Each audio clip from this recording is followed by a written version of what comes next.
Kai woke up when water brushed against his cheek. He was lying on wet planks, and the planks were rocking. Above him was a sky without a single bird. All around him was the ocean, stretching to the horizon. He sat up and realized he was lying on a raft measuring 3 by 3 meters. The raft was assembled from gray planks and lashed together with ropes. There was nothing else on the raft except for a bundle at his feet. Kai unwrapped the bundle and saw a fishing net. The net was old and torn in 2 places. Attached to it was a thin metal tag. The tag stated that this was a gift to a survivor, and that the net was capable of catching an object from an unknown world once a day. Kai read the tag 3 times. The words didn't change. He looked up and saw other rafts. They were bobbing on the waves 100 meters apart, and a person was sitting on each one. The nearest raft was occupied by a broad-shouldered man with a shaved head. The man was fiddling with a shiny box, and the box was humming. The man noticed Kai's gaze and shouted that his name was Dorn, and that he'd been given a water desalinator. He asked what Kai had gotten. Kai silently lifted the net.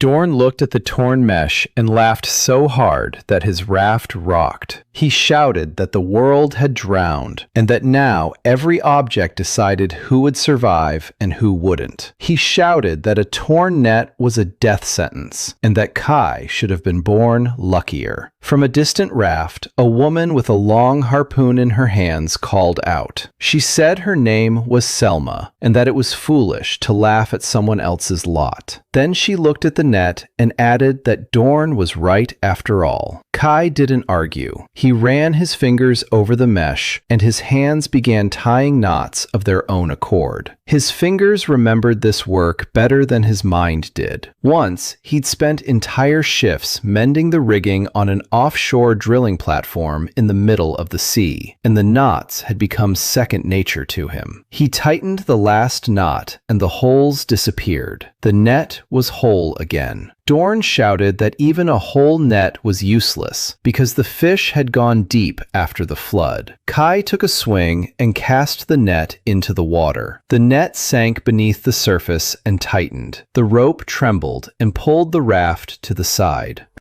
Kai braced his feet against the beam and began to reel in the rope. The rope cut into his palms. The weight at the other end was dead and steady. That's not how a fish pulls. That's how a load pulls. Kai pulled the net onto the raft and unfolded it. Inside the mesh lay a metal box with a corrugated lid. Symbols were stamped on the lid. Kai knew the 4 languages of the port warehouses, and none of them matched. Those letters didn't exist. He flipped the lid open. Inside, in black foam slots, lay tools, adjustable wrenches, a saw with white alloy teeth, drill bits, a hammer with a rubberized handle, a coil of wire, a roll of tape that stuck to wet wood just as well as to dry. Kai picked up a wrench, and it automatically adjusted to fit his fingers. The metal was warm. Dorn craned his neck and asked what was in there. Kai replied that there were tools in there. Dorn snorted and said that tools in the middle of the ocean were about as useful as boots to a fish. He said there was nothing to fix here, and that Kai had pulled junk out of another world. Kai didn't answer. He was looking at his shoulder, where the skin had been marked since morning by a strange, knot-shaped mark. The mark darkened, and a thin digit, the number 1, appeared next to it. The net had triggered once, so the tag hadn't lied. That meant there would be a second cast tomorrow. Kai put away the tools and inspected the raft. The ropes securing it were already frayed at the corners. The planks were rubbing against each other, and the gaps were growing with every wave. A raft like this would fall apart in a week. Kai took out some wire and began tightening the corners. He worked until sunset. He tied wire loops where the ropes were about to snap, and drove wedges made of wood chips into the widening grooves. By nightfall, his raft had stopped creaking. The other rafts creaked with every wave. Night fell, black and starless. Kai lay on his back and listened to the water. The water had changed. Something large passed beneath the raft, and the wave it created pushed the planks from below. Then a scream came from the far end. It was a teenager screaming from the raft where the crates of canned goods were stacked. Kai sat up. In the darkness around the teenager's raft, the water was churning. Fish as long as an arm were leaping out of the water, their teeth glinting even in the dark.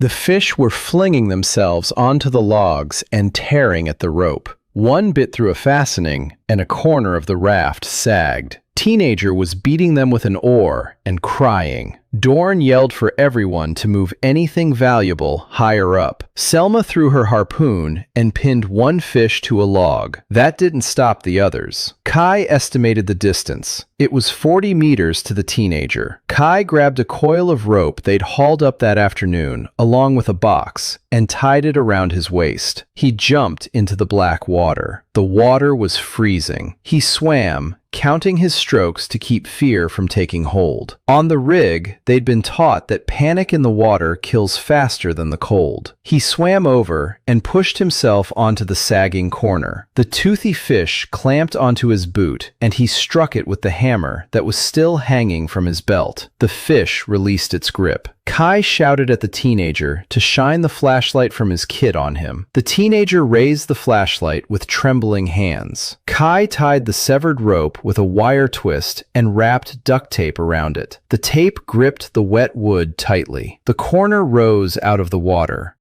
The fish swirled around a few more times and then disappeared into the depths just as suddenly as they'd appeared. The teenager said his name was Theo and that he now owed Kai his life. Kai replied that he'd have to repay the debt with canned goods, but not right now. In the morning, his first moment of fame arrived. Dorn paddled up on his raft and remained uncharacteristically quiet. His precious desalinator was silent. Dorn said the machine had broken down during the night, and that without it, he'd start drinking seawater in 2 days. He set the box down on Kai's raft and looked away. He said he'd been wrong about the tools yesterday. Kai removed the desalinator's cover. Inside, the membrane had come loose and salt had clogged the valve. He'd seen pumps like this hundreds of times. Back on the platform, he'd maintained a desalination station for 300 people, and this box was a toy compared to it. Kai cleared the valve. He put the diaphragm back in place. He tightened the clamps. The machine hummed to life, and fresh water began to flow from the spout. Dorn watched the stream, and his expression changed. His scorn washed away like paint in the rain.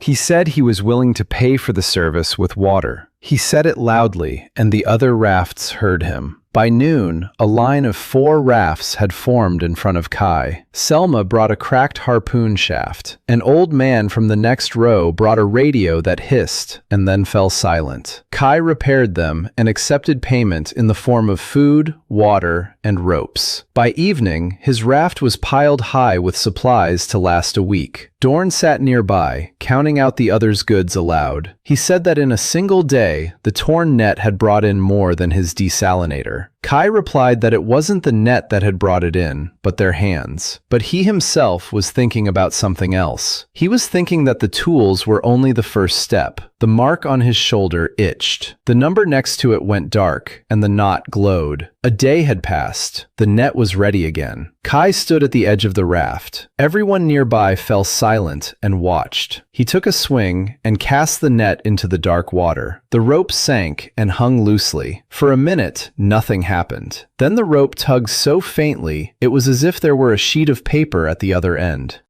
Kai hauled in the net in one smooth motion. Resting on the wet mesh was a seed the size of a fist. It was covered with golden veins, and the veins pulsed slowly. Warmth radiated from the seed. The water around the raft glowed with a soft green light, and then faded just as quickly. Dorn recoiled and asked what it was. Kai stared at the pulsating veins, and, for the first time in 2 days, didn't know the answer. The seed pulsed in his palm, and its warmth rose up his arm to his elbow. Kai held it up to his ear. Inside, something was tapping softly, in time with his heartbeat. Dorn said they should throw this thing away before it hatched. Selma said that an object from another world might be worth more than all their supplies on the water, and that throwing it away would be foolish. Kai thought differently from both of them. He thought that a seed was a seed, and that a seed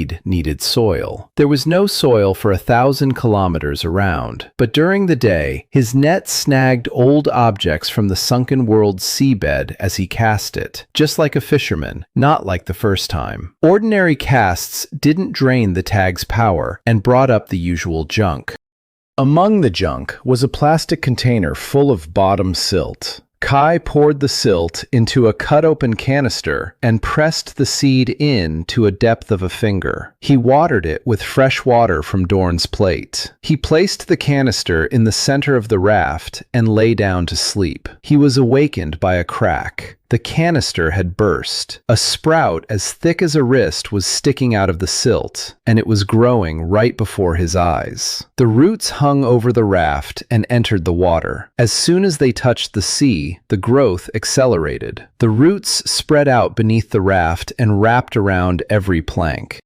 The raft stopped rocking. It stood on the water as firmly as a dock. The trunk rose up to Kai's waist and split in two. From the fork, it wasn't leaves that emerged, but flat, wide plates the color of light wood. The plates lay side by side and fused at the edges. By noon, a living deck the size of the raft itself lay next to it. Kai stepped onto it. The deck held. Dorn rowed closer and remained silent for a full minute. Then he said he was taking back what he'd said about throwing it away. Theo shouted from the water that Kai now had 2 rafts. Kai corrected him, saying he now had one big one. In 3 days, the tree had grown the deck to 20 paces in length. Kai didn't watch this growth for hours on end. He remembered it through 3 images. On the morning of the second day, the roots sent down a thick stem, and the stem stood upright in the water like a keel. By evening of the second day, a solid, knee-high side had risen along the edge of the deck. At dawn on the third day, a bowl-shaped growth pushed its way out of the trunk, and rainwater, which could not possibly have come from anywhere, collected in the bowl. The tree drank from the sea and gave back fresh water. Dorn looked at the bowl, and his face grew sad. His desalination machine had just ceased to be a treasure. Kai told him that the machine was still needed as a backup, and Dorn cheered up. The news spread across the water faster than the wind. The rafts set off from their moorings and headed for the living island. By the end of the week, 11 rafts were moored around the deck. People asked to tie up, and Kai allowed it in exchange for work. Selma took charge of the watch. Dorn took charge of the water. Theo became the messenger and rowed between the rafts like a man possessed. From the direction of the southern current, an old man arrived on a raft sheathed in sheet metal. The old man introduced himself as Halvar and said he'd served as first mate on a dry cargo ship for 40 years. He walked around the deck, tapped the hull, and declared that the living tree was a deception and that it would devour them all when it grew hungry. He said he'd seen things from other worlds in the southern waters and that they all brought misfortune. Kai didn't argue. He offered Halvar a bunk by the ship's side and asked him to teach the crew how to tie nautical knots. Halvar stayed. He stayed with the look of a man who expects trouble and wants to face it as close to the exit as possible. On the 8th day, the knot on his shoulder glowed for the 3rd time since that night. Kai had already wasted 2 rolls on reconnaissance that week and received inexplicable items. A lantern without a battery that glowed from the water. A bundle of fabric that wouldn't burn. Now he stood at the bow of the deck and cast the net for the 3rd time in front of everyone. The rope shot downward and snapped so violently that it dragged Kai across the deck. Dorn and Selma hung from the rope alongside him. The 3 of them hauled a load weighing a centner onto the deck. Lying in the net was a metal man. He was chest-high to Kaya. He had 3-fingered hands. A smooth plate served as his face. There was a dent in his chest, and a scrap of cable protruded from it. Halvar took a step back and said, "Here's the trouble. I warned you." Selma raised her harpoon. The metal figure didn't move. Kai crouched over it and flipped open the cover on its back. Under the cover was a connector, and the connector was dead. Kai recognized the circuit not with his eyes, but with his gut. Power came through the storage unit, and the storage unit had dried out. On the platform, he used to revive deep-sea probes after they'd been dragged along the sea floor for months. The principle is the same in all worlds. Give the machine a current and listen to what it has to say. He stripped the end of the cable. He connected it to a lantern that glowed in the water. He lowered the lantern over the side. For 3 hours, nothing happened. People dispersed. Halvar sat nearby, listing aloud all the troubles machines bring. On the 4th hour, the faceplate lit up with 2 blue dots. The metal man sat down. Everyone on deck froze. The machine turned its head and emitted a series of clicks. Then, the clicks formed into words. The machine said it was a construction unit and that its world had sunk into the sand. It asked if the owner of the network had a task. Kai swept his arm across the deck and the rafts and said the task was all around them. The machine stood up and walked along the ship's side. It walked, touching the wood with its fingers. Then it said that the material was alive and that it knew how to work with living material.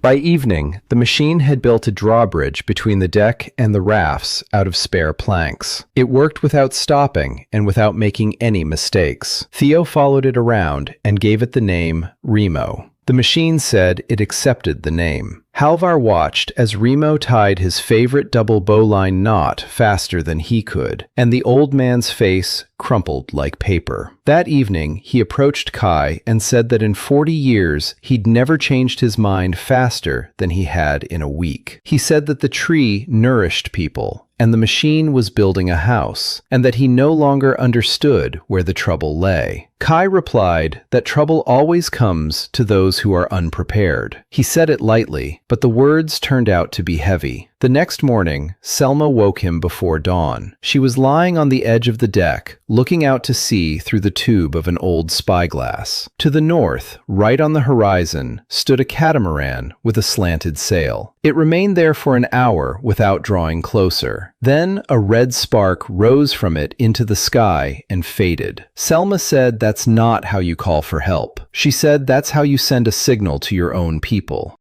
She said that their island, whoever had been claimed by someone, the seed sprouted into a living tree that transformed the raft into a large deck with a keel, a hull, and a basin of fresh water, and 11 rafts with people gathered around it, among them the skeptic Halvar. The third cast of the net brought up a construction robot from a world buried in sand, and Kai brought it to life with an electric current from a water lantern, after which the robot was named Remo and began building. A reconnaissance catamaran appeared on the horizon and sent a red signal to its crew. It's important to remember that ordinary net casts bring up junk from the bottom, while a special cast works only once a day. The red spark went out, but the alarm remained. Kai gathered everyone on deck and said that guests were coming, and that they weren't coming for water. Halvar said that a gang of collectors roams the southern waters, and that they're called Garrick's people. He said that Garrick started out as a rescuer, but became a tribute collector, and that he collects tribute in the form of objects from other worlds. Selma asked how much time they had.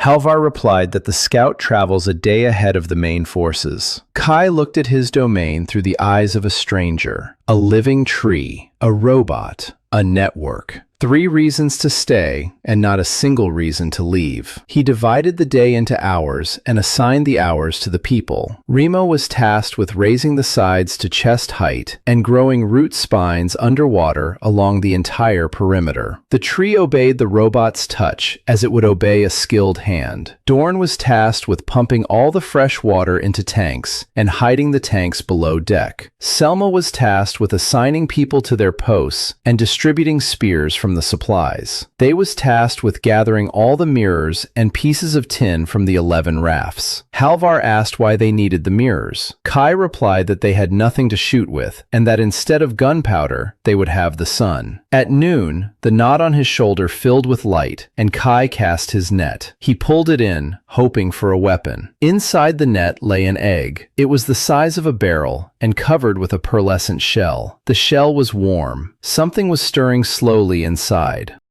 Dorn groaned and asked why the other worlds couldn't send a cannon. Kai wrapped the egg in fireproof cloth and secured it in the fork of the barrel. He said the weapon hadn't arrived and that they'd have to fight with their wits. No one slept that night. Garrick's men arrived at dawn. 5 catamarans formed a semicircle on the windward side. On the lead catamaran stood a broad man in a life jacket made of life buoys. He shouted that his name was Garrick and that he was glad to see a new city on the water. He shouted that the city was on his water and that they had to pay for the spot. He named his price: the entire tree, the entire robot, and the entire net. In return, he promised their lives. Halvar whispered that Garrick's promises were 3 years old, and that there were no living witnesses to them. Kai stepped onto the deck and shouted that the price was high, and that he needed an hour to say goodbye to his belongings. Garrick laughed and granted him an hour. He was calm. 5 catamarans and 20 fighters against fishermen with spears. He could see the outcome.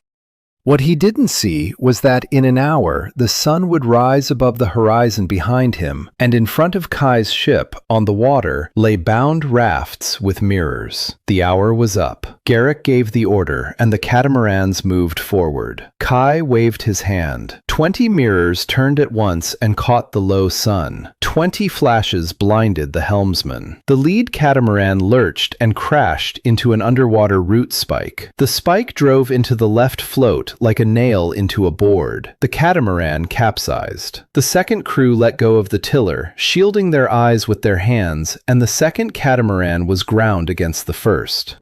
Selma and her 12 men stood at the rail and used their spears on anything that crawled onto the deck. Remo stood at the bridge. He wasn't fighting, he was building. He snatched boarding hooks from the hands of others and wove them into the hull so that the hooks became part of the wood. He tore the taut ropes and immediately knotted them into a net under the bridge. 2 of Garrick's fighters fell into this net and hung in it like fish. Garrick himself made it to the ship's side. He was strong and pushed his way through Selma's men as if through reeds. Kai was waiting for him by the tree trunk, a wrench in his hand. Garrick looked at the wrench and laughed. He said he'd killed people with knives, axes, and guns, and that a wrench was something new. Kai didn't fight fair. He yanked the rope under his foot. A split second earlier, Remo had cut through the fasteners, and the drawbridge crashed down onto Garrick's back. The tree itself sent out roots that entwined the man lying there. Garrick roared and struggled, but the roots grew thicker with every jerk. Kai crouched down beside him and said he was offering a new price: the lives of all his men in all their catamarans except one.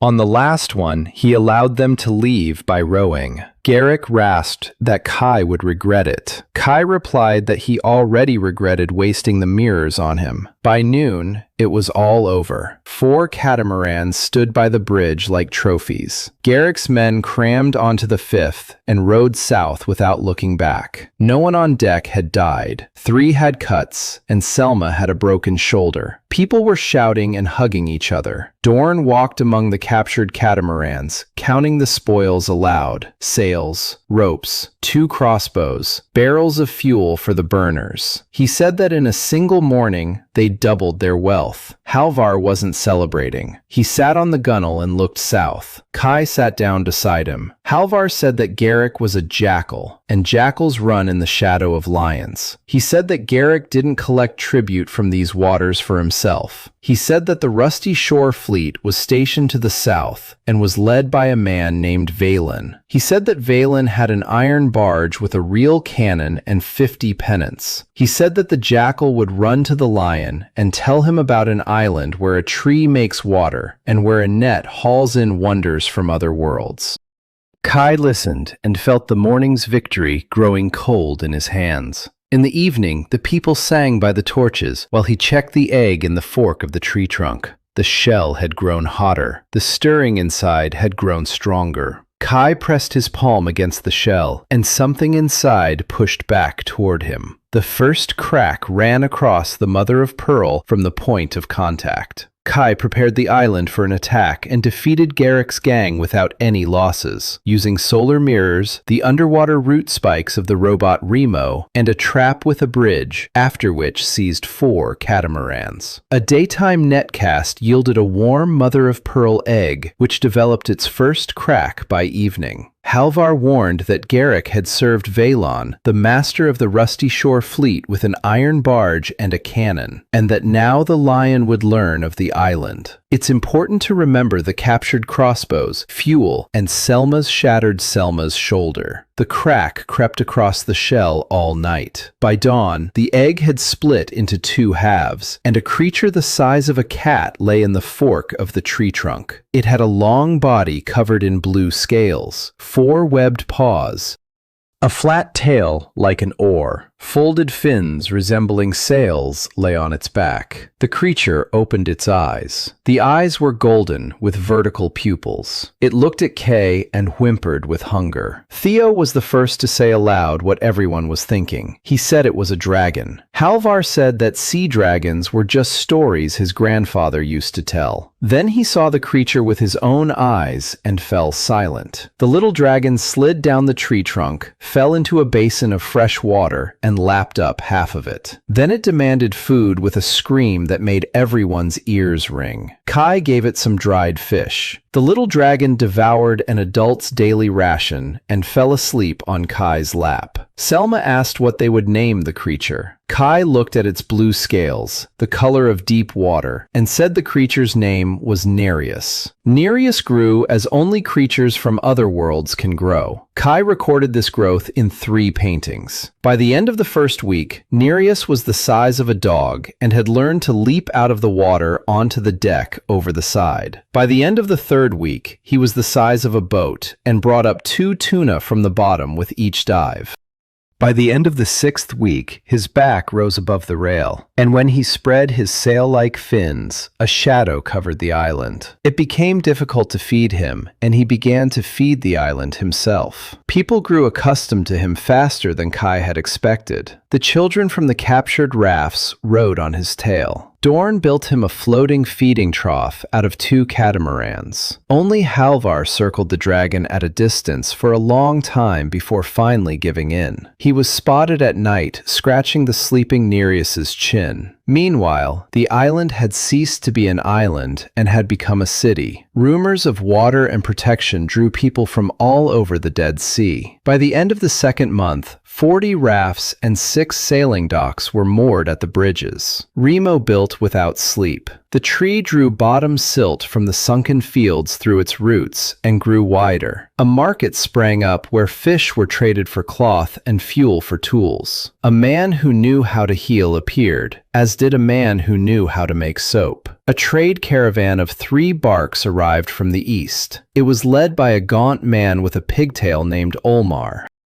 Olmar walked the deck for half a day, touching the gunnels, drinking water from a bowl, and squinting. He said he had been trading for 20 years, and that he hadn't believed the stories about the living city. He said he had been wrong, and that he wanted to open a permanent trading post here. He also brought news from the south, and the news was bad. Wylon had declared the island his property. At every anchorage, heralds from the Rusty Shore read out the decree. All inhabitants of the island were ordered to recognize Wylon's authority, to hand over the dragon robot Wood and the net, and for the owner of the net to appear on the barge in person. The decree's deadline was 10 days away. Olmar said that Wylon had 50 pennants, and that the cannon on the barge could fire a cannonball a mile. He said that the cities that had defied Wylon no longer existed. The island fell silent. People worked in silence and gazed southward. Kai did the math. 50 pennants aren't 5 5 catamarans. Mirrors and spikes won't stop a cannonball flying a mile. He spent his daily net casts one after another and asked the alien worlds for weapons. The worlds laughed at him. The net brought a box of sweetgrass seeds, then a scroll of maps of non-existent stars, then a musical instrument with 9 strings. Dorn cursed with every cast. Halvar said that alien worlds give not what you ask for, but what you need. Kai replied that he needed a miracle. On the 7th day, a storm came instead of Valen. It came from the west as a leaden wall, and no decree could stop it. The wind whipped the waves higher than the ship's side. The 40 rafts at the bridges turned into 40 hammers, striking one another and the city. Kai ordered the mooring lines to be cut, and the rafts to be steered behind the island into the lee. The men couldn't keep up. One of Olmar's barges was torn loose and dragged out to the open sea, along with a family of 5 on board. The barge disappeared over the crests of the waves. And then Nereus himself, without a crew, rolled over the side. He unfurled his fin sailing underwater and cut through the storm like a knife through cloth. He caught up to the barge, took its tow line in his teeth, and dragged it back against the wind. Then he lay flat on the water on the windward side of the island, spread his fins to their full width, and the waves began to crash against his back. The dragon acted as a breakwater for 6 hours. When the storm subsided, Neri crawled onto the deck and slept for a full day. People brought him fish from all the rafts and piled them high. The island had held out. Of the 40 rafts, the city lost 3, and not a single person. Meanwhile, in the south, the storm swept through the anchorages of the rusty shore, and Olmar brought word that Valen had lost 8 pennants in the storm and had postponed the deadline of the decree. Kai was not pleased. He stared over the side. He was the first to notice what he noticed, and then everyone else began to notice it too. The fish were gone. The water around the island had become clear and empty all the way to the depths. Neri dived deeper and deeper in search of prey and returned restless. He stared down and growled at the depths. That night, Theo woke Kai. The boy whispered that the net was moving. Kai went out to the bow. The net lay coiled against the side of the boat as always. The knot on the shoulder wasn't glowing, and there was still half a day left before the next cast, but the mesh of the net was slowly rising and falling. The net was breathing. A sea dragon named Neri had hatched from the egg. In 6 weeks, he had grown to a size larger than the ship's side, and during a storm, he saved the bark and held back the waves with his body like a breakwater for 6 hours. The island grew into a city of 40 rafts, complete with a market and merchant Olmar's trading post, while Valen issued a decree demanding the surrender of the dragon robot's wood and the net, but lost 8 pennants in the storm and postponed the deadline. The casts of the net yielded not weapons, but map seeds and tools. And after the storm, the fish vanished from the waters around the island, and at night, the net began to breathe on its own. It is important to remember that Nereus roars from the depths, and there was half a day left until the next cast. Kai didn't wake the town. He sat on the bow next to the breathing net and stayed there until dawn. The net lifted its meshes slowly and evenly. That's how a sleeper breathes. Or, that's how someone who pretends to be asleep breathes. Halvar found him at dawn and sat down beside him without a word. Then he said that in 40 years at sea, he'd seen 2 inexplicable phenomena, and both had ended in funerals. Kai replied that the net had fed them all this time, and that he wouldn't judge it for breathing. But he didn't make the midday cast that day. For the first time since the very first day, the knot on his shoulder burned with readiness. Yet Kai didn't cast. By evening, his shoulder began to ache. By nightfall, the pain had become a throbbing, like an abscess. The knot on his skin had darkened and swollen. Dorn took a look and said it looked like an infection. Kai knew it wasn't an infection. The gift demanded work. The net wanted to go into the water. On the 2nd day without a cast, the pain spread down into his arm, and his arm stopped clenching. On the 3rd day, Kai couldn't lift a spoon. The healer threw up his hands. Halvar said aloud what Kai had already realized on the bow that first night. He said that gifts to the survivors weren't given for free, and that every gift is a yoke. Kai stood up, grabbed the net with his good hand, and walked to the bow. Half the town had gathered behind him. He cast the net. The pain left his hand the very second the mesh touched the water. The rope hung loosely, and Kai waited for the familiar tug. There was no tug. The rope tightened on its own, slowly and smoothly, as if someone on the other end were gently grasping it with their hand.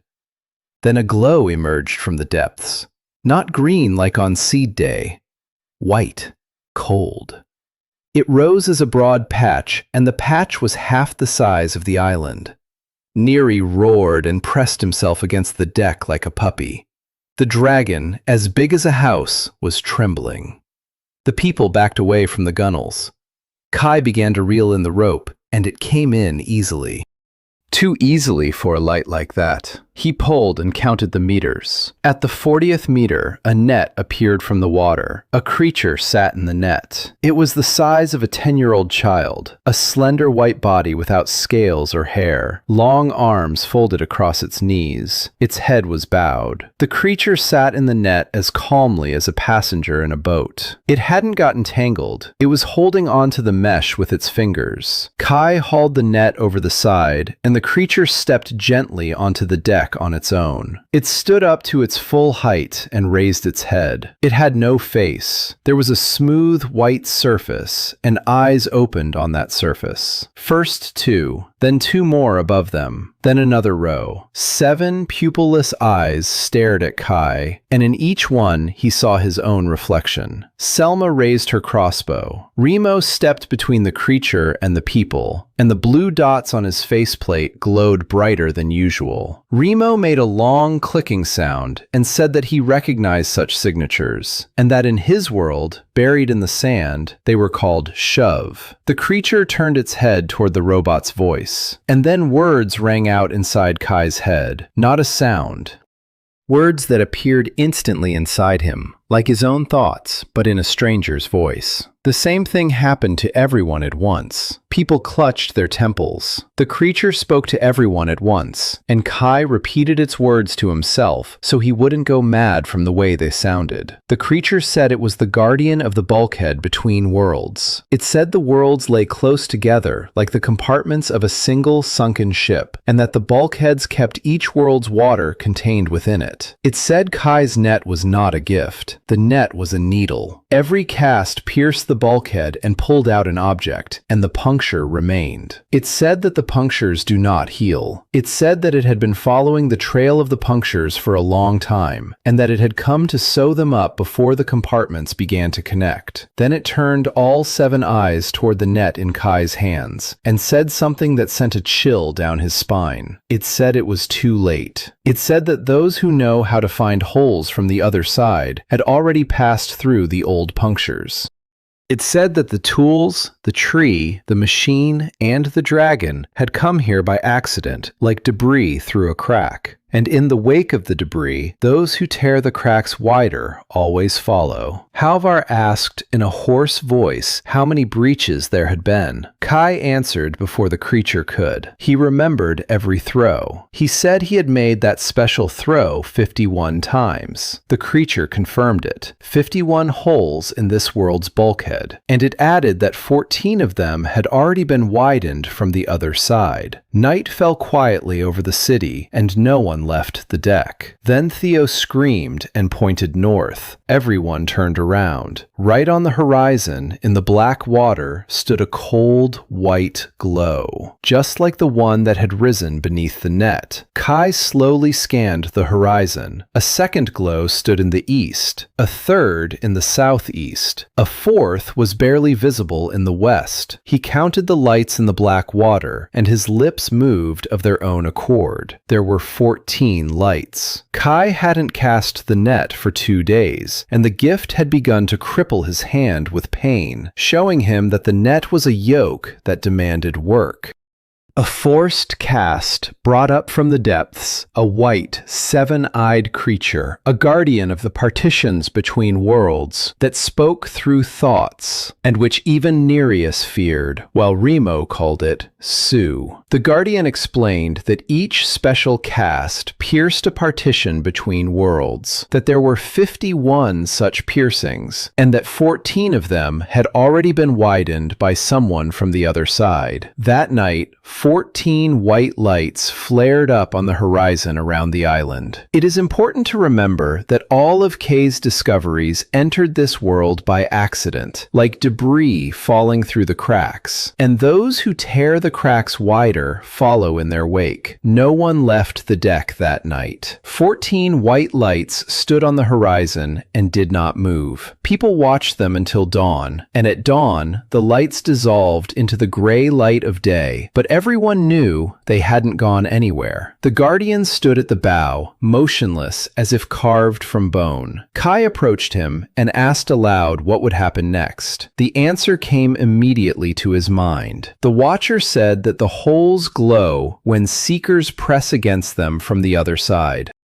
He said that the nearest hole lay 3 hours' sail to the north, and that it had already begun to be gnawed at. He said that the gnawers were small but numerous, and that the small ones, the big ones, always follow. Kai asked if it was possible to seal the hole. The guardian turned all 7 of his eyes toward him and said it was possible. He said that Kai's net was a needle, and a needle needed thread. Only a substance from this world, given voluntarily, can serve as thread. Not something taken or found, but something given of one's own accord. Halvar asked how much thread was needed for one hole. The guardian replied that, by weight, it was as much as an adult human weighs. A murmur rippled across the deck. Olmar pushed his way to the front and said that he'd been a merchant for 20 years and knew the true meaning of the word voluntarily. He said that soon people would start having their last possessions politely taken from them, and that he wouldn't contribute a single rope to that. He said that the holes were just a story the guard made up, but the kindness on the rafts was no fairy tale. Kai didn't argue.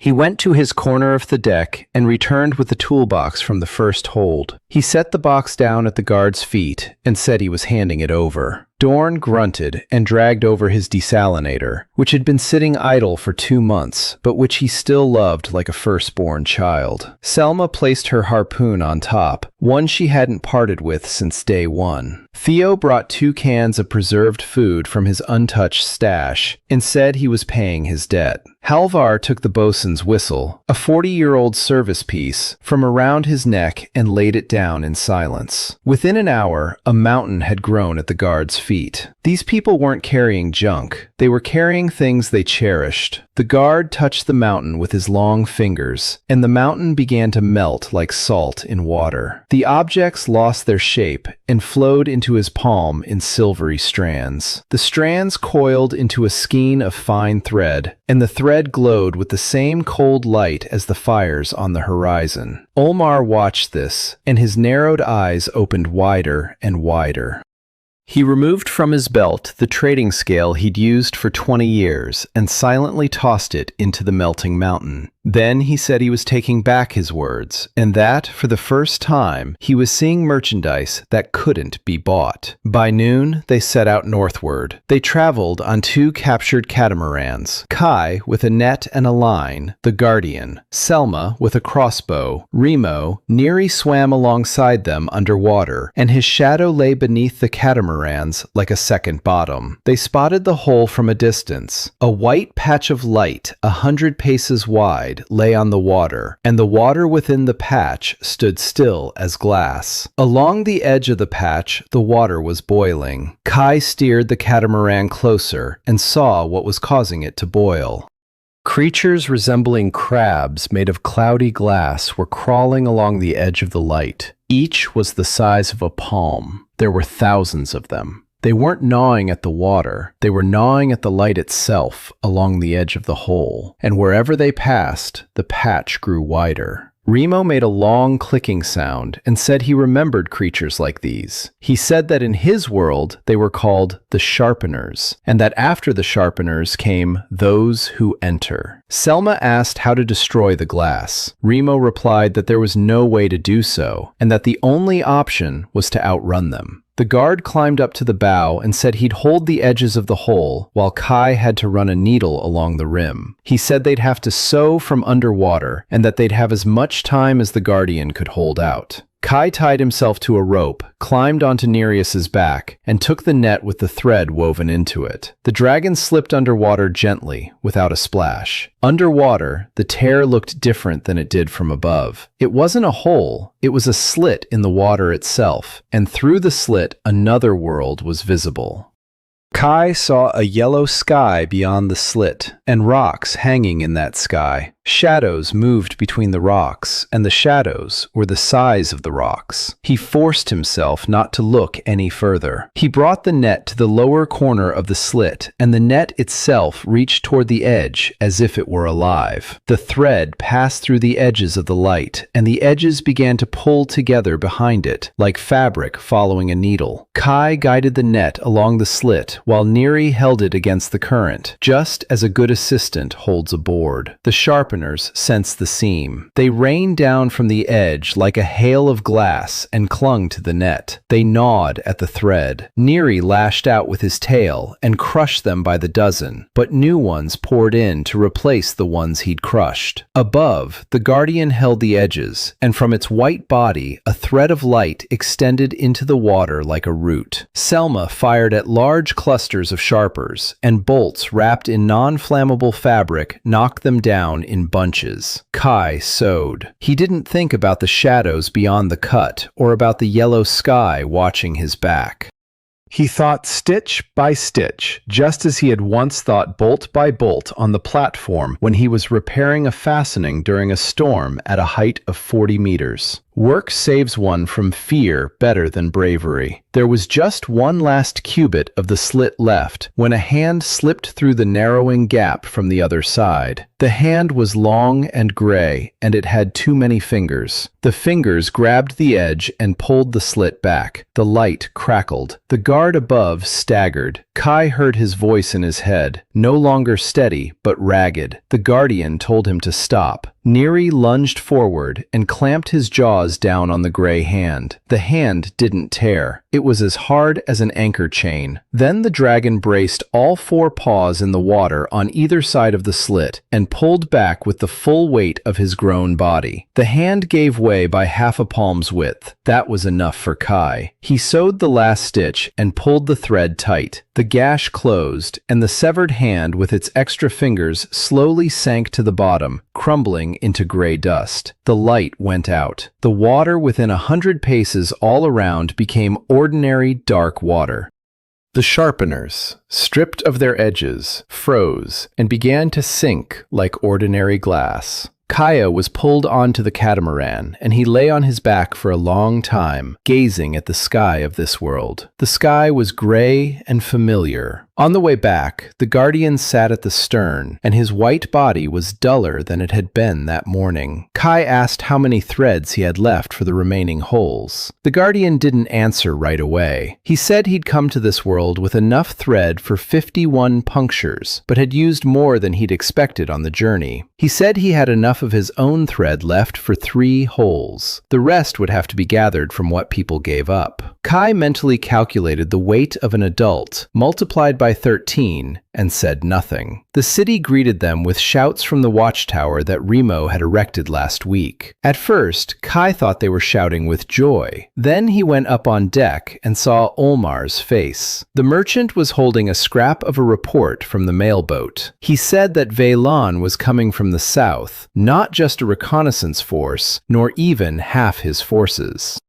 He said that the rusty shore had lifted its anchorage entirely, and that the town criers were no longer reading the proclamation. He said that 42 pennants and an iron barge would be here in 2 days, and that last night Wylan had also seen white lights on its horizon. Halvar said quietly that the lion was no longer coming for tribute. The lion was coming because it had grown afraid in its own home. For 2 days, the city did not sleep. Remo raised the gunnels and lowered a second belt of root spikes into the water, further out than the first. Selma was teaching the newcomers to shoot with 2 captured crossbows and 6 homemade ones they'd assembled overnight. Dorn and Olmar were stashing supplies in the hold cavities that the tree had agreed to grow beneath the deck. Kai used up both of his daily rolls in a row and asked the alien worlds for at least something to use against the iron barge. The net brought up a tangle of rope that tied itself into knots and a box of white crystals that caused the water around them to freeze. Dorn cursed, saying the worlds were playing tricks on them again. Kai stowed the crystals in the hold and made a mental note of them. At dawn on the 3rd day, masts appeared on the southern horizon. The Rusty Shore fleet sailed in a wide crescent, and in the middle of the crescent, a barge was belching smoke. It was assembled from the hulls of 3 old ships and sheathed in rust-colored sheets of iron. At the bow stood a cannon with a muzzle large enough for Theo to crawl into. The fleet came to a halt a mile from the city and remained silent for an hour. Then a rowboat under a white rag cast off from the barge. In the rowboat sat a thin man with a shaved head who introduced himself as Crag in Wylan's voice. He didn't waste words. He said that the master had seen the lights and knew they were connected to the network. He said that the master demanded the robot dragon's network and the network master be brought to his barge by noon. He said that at noon, the cannon would fire its first shot and that the first shot would be aimed at a tree. Kai asked what would happen if the master received what he demanded. Craig replied that then the city would live under the rule of Rusty Shore, just as everyone else does. Kai said he needed time until noon to get ready. Craig smirked with just his lips and sailed away.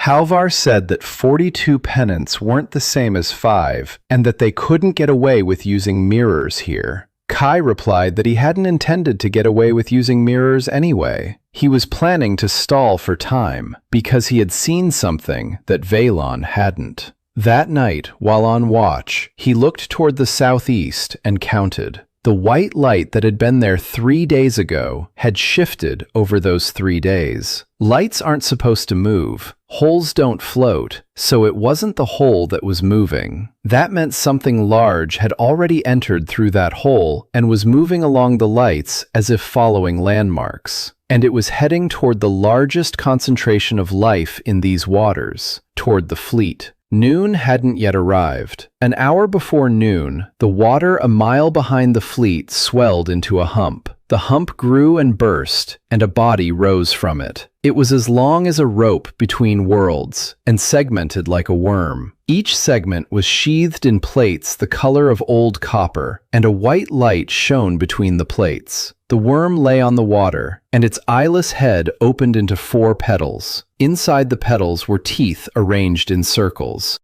The Rusty Shore fleet was thrown into confusion. A barge's cannon roared, and a cannonball struck sparks from the copper plates before ricocheting into the water. The worm jerked its head at the sound and headed for the barge. It moved so fast that the catamarans couldn't get out of the way in time. It passed through the formation, and 2 pennants simply vanished into its 4-petaled maw along with the people. Kai stood on the deck of his city, holding his choice in his hands. He could watch as the monster devoured the fleet that had come to plunder it. Olmar said aloud that fate itself was settling Vaylon's accounts. Selma was silent, but her fingers rested calmly on the crossbow. But Kai wasn't looking at the barge. He was looking at the tiny figures jumping from the burning catamarans into the water. Rowers, cooks, boys tending the sails. Just like Theo and Dorny, only under a foreign flag. He gave the order to cast off. The city couldn't go into battle, but it had Nereus and 4 fast catamarans. Kai took the crystals that froze water, took Remo, took a self-tying rope, and headed straight for the worm. Selma led the second catamaran to rescue people from the water.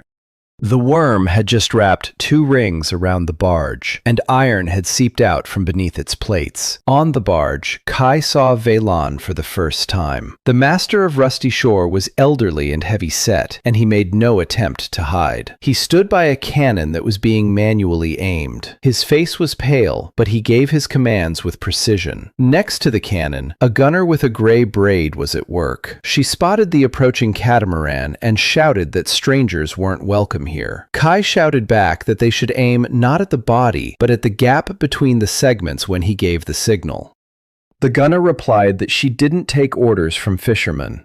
The worm contracted its rings, and the barge's deck arched into a hump. Velan looked at Kai through 50 meters of water and nodded to the gunner. Kai ordered Remo to attach the crystals to the self-tying rope. Neri took one end of the rope in his teeth, dove underwater, and carried it beneath the worm across its segments. The rope tied itself around the lower segment, and the crystals settled into the glowing crevice between the plates. The water around the crystals froze solid. The ice crept into the crevice beneath the plates. The light in the slit flickered, and the worm made a sound for the first time. The sound was like the screech of a barge, only coming from a living throat. The segment with the frozen slit lost its flexibility, and the rings loosened. Kai shouted that it was time. The gunner placed the projectile precisely into the flickering slit from 40 paces away. The segment burst, and white light spurted from it like blood. The worm released its grip on the rings and crawled away from the barge, dragging its numb tail. It wasn't dead. It retreated into the depths, toward its fire in the south, and the fire took him in. Debris and silence remained on the water. Then people leaned over the side of the barge and began looking at Kai's catamaran. Selma was maneuvering her catamaran up alongside the barge. On board were 24 people rescued from the water, wearing wet robes from the rusty shore. Velan climbed down to the very edge of the barge. Up close, it was clear that half his face was scarred by an old burn. He stared at Kay for a long time, and then said that in 40 years on the water, this was the first time he had nothing to cover himself with. He said he'd come to take the net by force, yet the net had just saved his skin. The gunner with the gray braid looked at Kai, and her face was doing the work Kai had seen many times before. The mockery slipped away from him, layer by layer, and beneath it, something else emerged. Weylon hadn't become kind. Kai could see that clearly. Weylon had become calculating. The master of Rusty Shore proposed a meeting in neutral waters, and the conversation took place that evening on the deck of Ulmar's barge. Weylon said that the worm had left, but would return to finish its treatment, and that there were many such creatures near the white lights. He said he was offering a truce and a partnership. His fleet and his cannon would protect the island and the trade routes, and Kai would patch the holes, starting with those near the waters of Rusty Shore. Kai asked for the price, honestly. Weylon smirked with the scorched half of his face, and said the price was simple. His man Craig would be stationed on the island with a dozen fighters, for communication and as a guarantee. Halvar, standing behind Kai, quietly remarked that this was called a garrison. Kai looked out at the fleet on the horizon, at his city with its 13 lights now invisible, and calculated as coldly as Vylon. The city would not survive a war with the barge. The world won't survive the open holes. He held out his hand, and Vylon shook it with a grip as firm as a hilt. That night, Kai stood on the bow, and the guard stood beside him. The guard said he had witnessed the battle and had something important to say. The worm had not come on its own.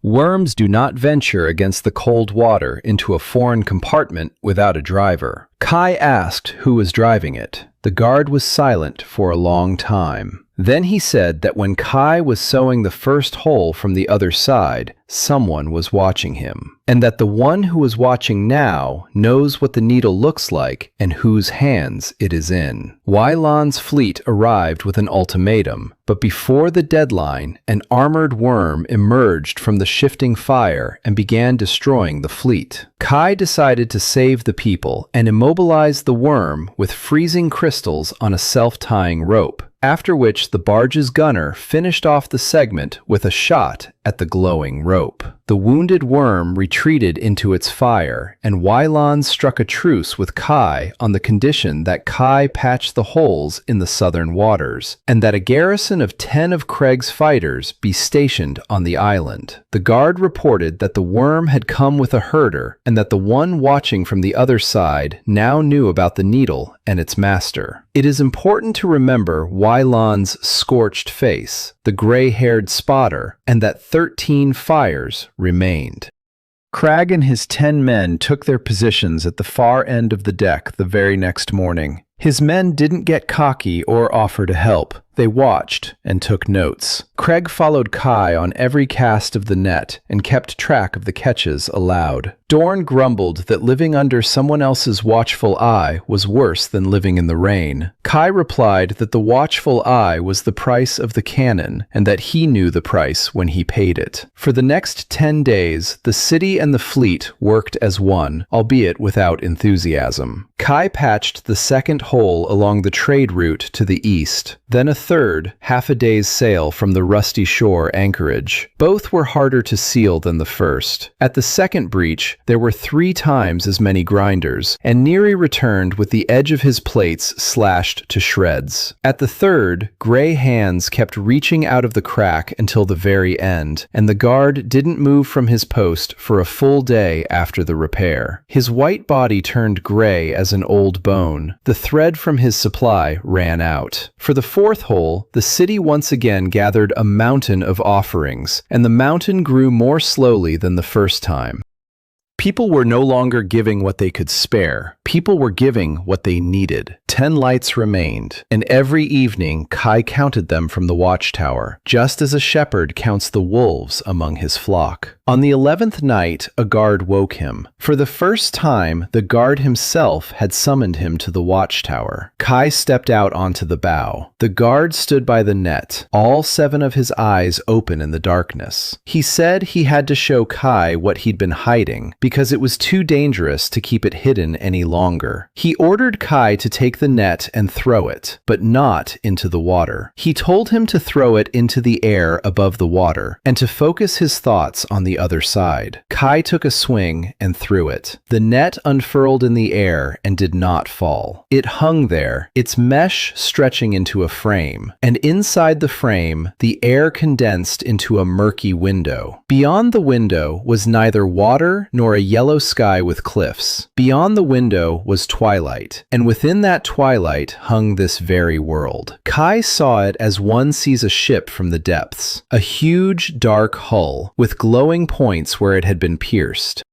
And around the hull, in the twilight, hung other hulls, dozens of them. Some were dark and intact. Others glowed with holes like a sieve. And between the hulls, lights moved in chains like caravans. The guard spoke, and his voice in Kai's head was quieter than usual. He said that the worlds lay in the twilight like ships in a roadstead. He said there was a people who lived between the worlds and fed off them. The people called themselves the Hunters. The Hunters did not wage war against the worlds. The Hunters take a simpler approach. They find a world and drown it. They punch a large hole in its bulkhead from a neighboring world where there is plenty of water, or sand, or fire. The world begins to sink, and then the Hunters hand out gifts to those who are drowning. Kai felt his hands grow cold before the guard had finished speaking. The guard said that the flood was not a disaster of this world. The flood was a leak created by the Hunters. The water that covered everything came from a foreign water world through a single large breach in the south, and the rafts and items that each survivor received were not a gift from fate. The Hunters distributed them.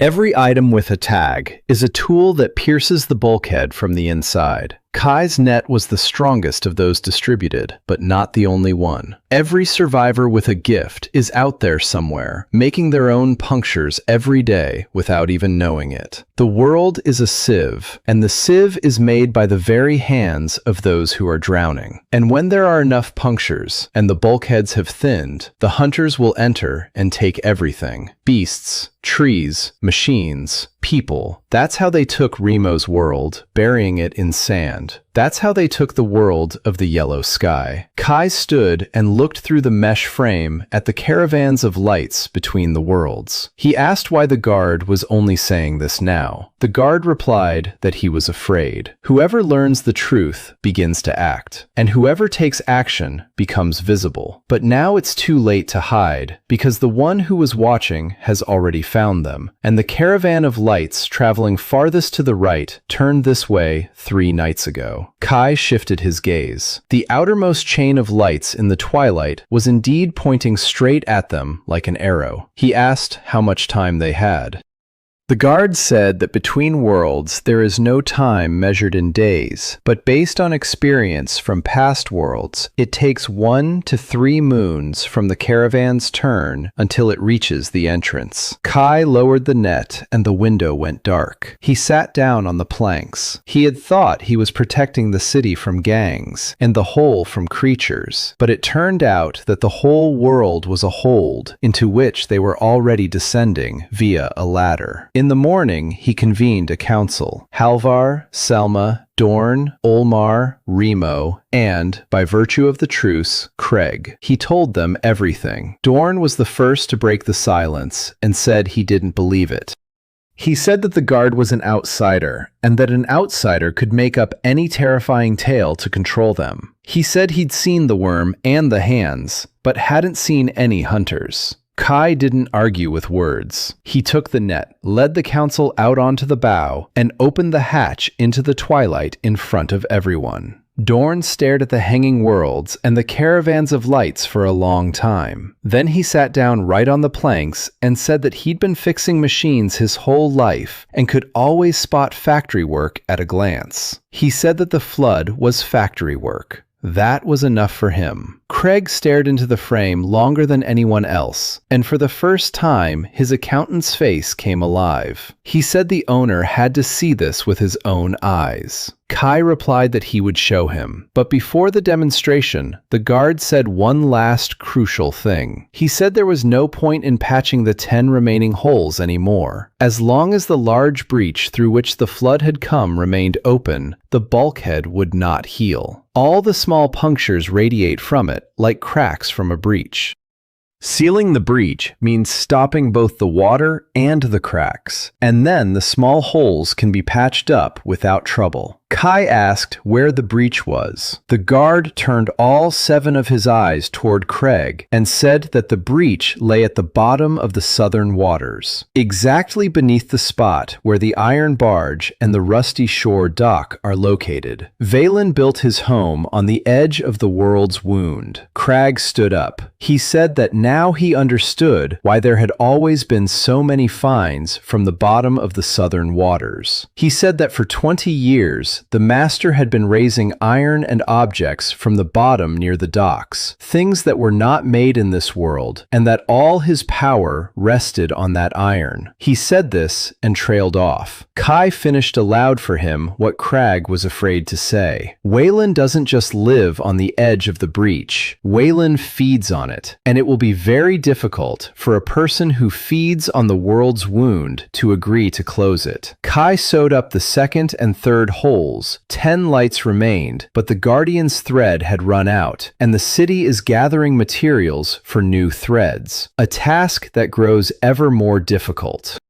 The Guardian revealed the truth, that worlds hang in the twilight like ships, and the people of the hunters are drowning the worlds by piercing leaks and distributing needles to the survivors, which is why the flood was set in motion, and all the survivors' gifts pierce the bulkhead daily, and the hunters' caravan has already turned this way, with a journey of 1 to 3 moons. Mending small holes is useless as long as the main breach at the bottom of the southern waters remains open, right beneath Valen's encampments, where he has been feeding on its finds for 20 years. Dorn and Craig were convinced of this when they saw the twilight through the net's frame. It is important to remember that the net opens a window into the twilight by being thrown into the air. Craig headed south with his report that very same day, while the city remained to await Valen's reply and to carry on with life. And life took its course, as it always does, was, even at the edge of the breach. The tree blossomed. No one knew it was capable of blooming.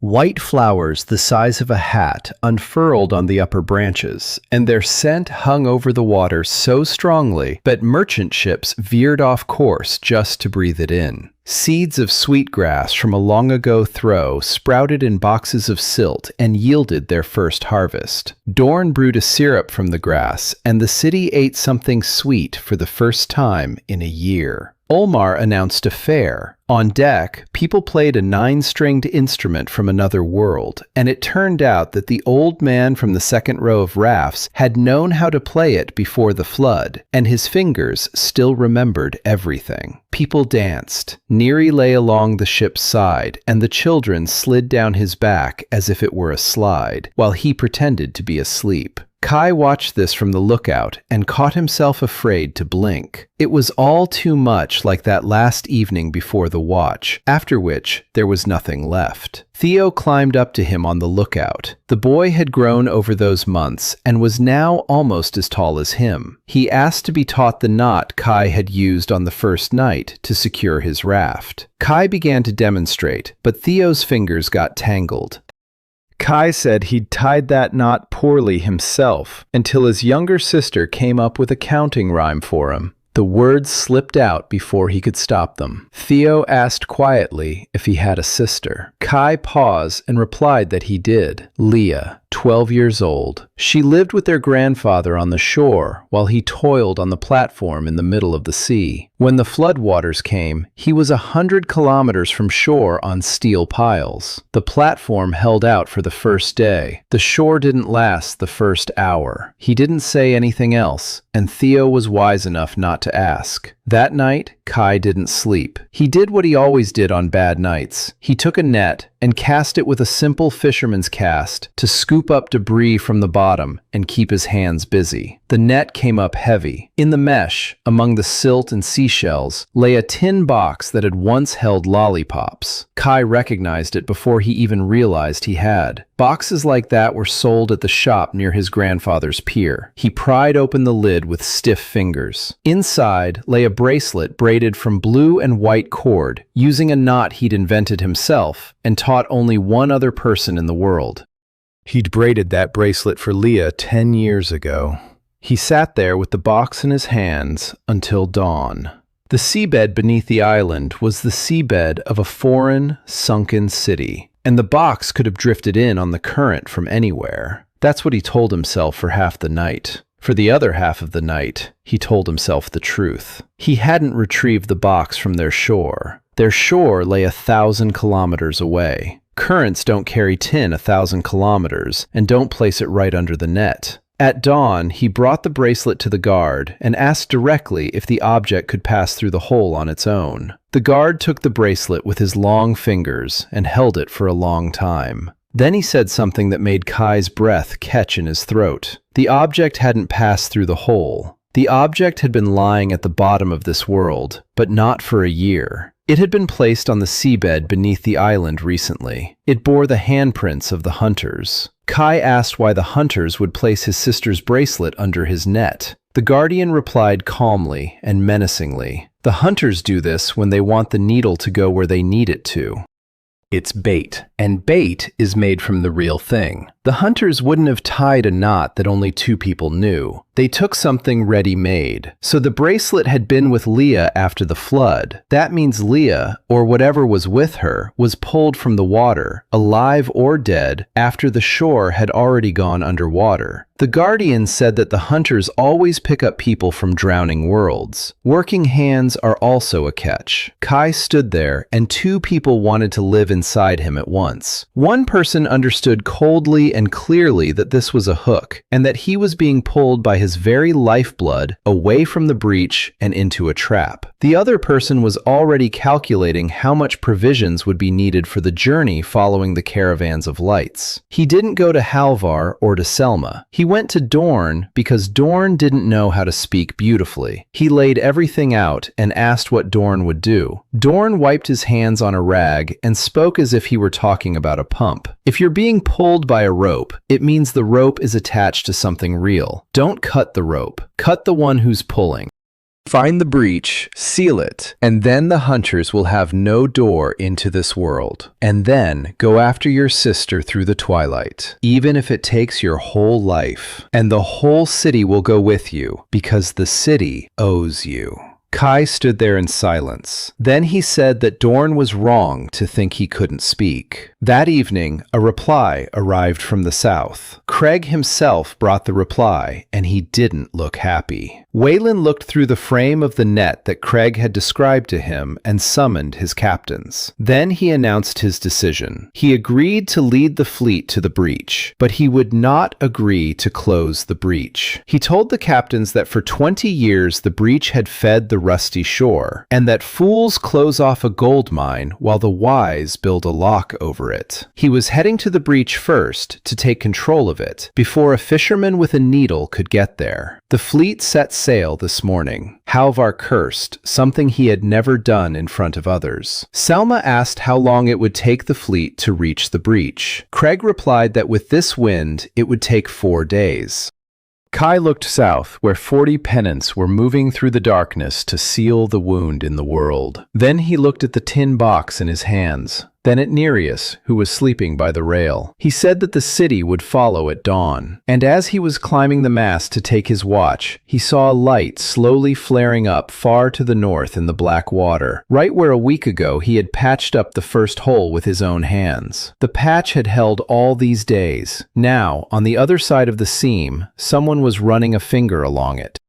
During a break from the fair, Kai told Theo for the first time about his 12-year-old sister, Leah, who had been left behind on the shore during the flood, and a nighttime fishing trip had brought up from the bottom a tin box containing a bracelet that Kai had woven for his sister himself. The guard determined that the bracelet was bait recently placed by the hunters, and that the item had been with Leah after the flood, meaning the hunters had picked it up. And Dorn convinced Kai to first seal the breach and then go after his sister through the twilight. Waylon refused to seal the breach and led the fleet to build a lock over it, a 4-day journey, with the city following at dawn. In the north, the first sewn-up seam began to flare up, along which they traced their fingers from the other side. The city set out for the first time in its entire existence. No one knew if the island could walk, and the island answered for itself. When Remo, at Kay's request, placed his palms against the trunk and conveyed the task to the tree, the roots underwater reorganized themselves overnight. The keel lengthened. On either side, 2 fins of living wood unfurled, as wide as wings.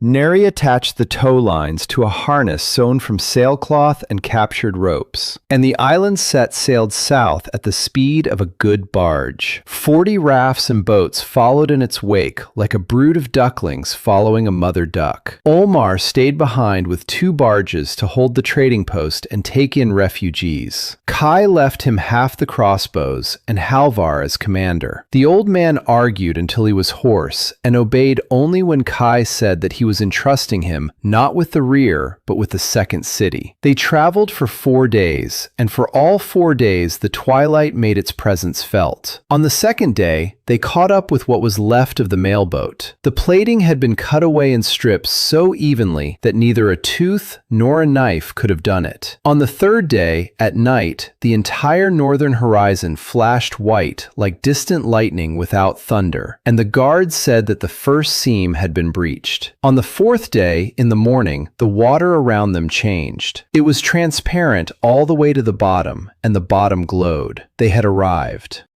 The breach lay beneath them, at a depth of 50 meters, and it was not a hole, but a fissure a mile long. A steady white light shone upward from the fissure, and in that light, 40 pennants of the rusty shore stood on the water. And right above the very center of the fissure stood an iron barge, from which chains extended into the depths. 8 chains, each as thick as a man's arm. Waylon hadn't wasted a single day of his 4-day head start. His divers, in their diving bells, were already securing iron trusses to the edges of the fissure. He was building his own lock. Kai approached in a catamaran flying a white flag, and Vailon welcomed him aboard the barge. The owner of Rusty Shore stood above a hatch in the deck, through which the glowing seabed was visible, and he was as pleased as a man on the threshold of the biggest deal of his life. He said that in just 2 days, they'd already hauled up more scrap metal from below than they had in the past year. He said he'd install grates and cranes over the fissure and would scoop wealth from the world's wound with a measuring spoon, while Kai, with his needle, could go sew his little holes wherever he wanted.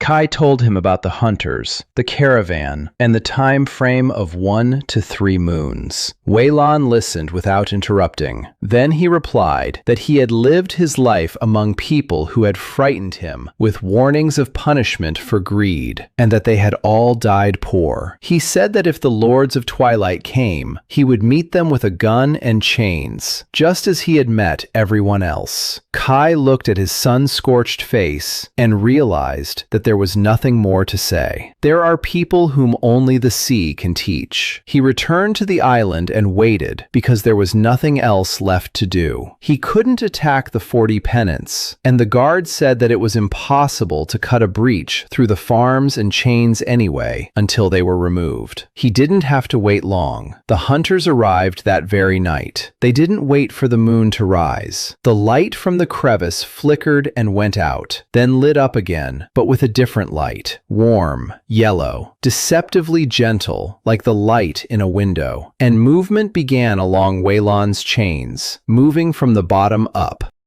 Kai watched through his telescope from the watchtower and saw 8 slender figures climbing up the 8 chains from the depths. They climbed quickly and smoothly, like ants on a blade of grass. The patrol barges raised the alarm. A cannon fired point blank at its own chain, severing it along with the cluster of climbers. But on the remaining 7 chains, the hunters had already scaled the rail. Then Kai saw something he would never forget. The hunters weren't killing.